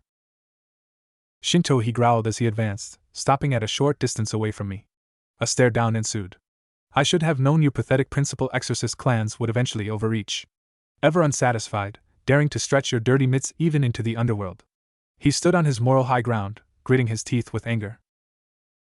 Speaking of overreaching, I finally spoke, my voice cutting through the tension. His eyebrows perked up in surprise. I do recall seeing some of your kind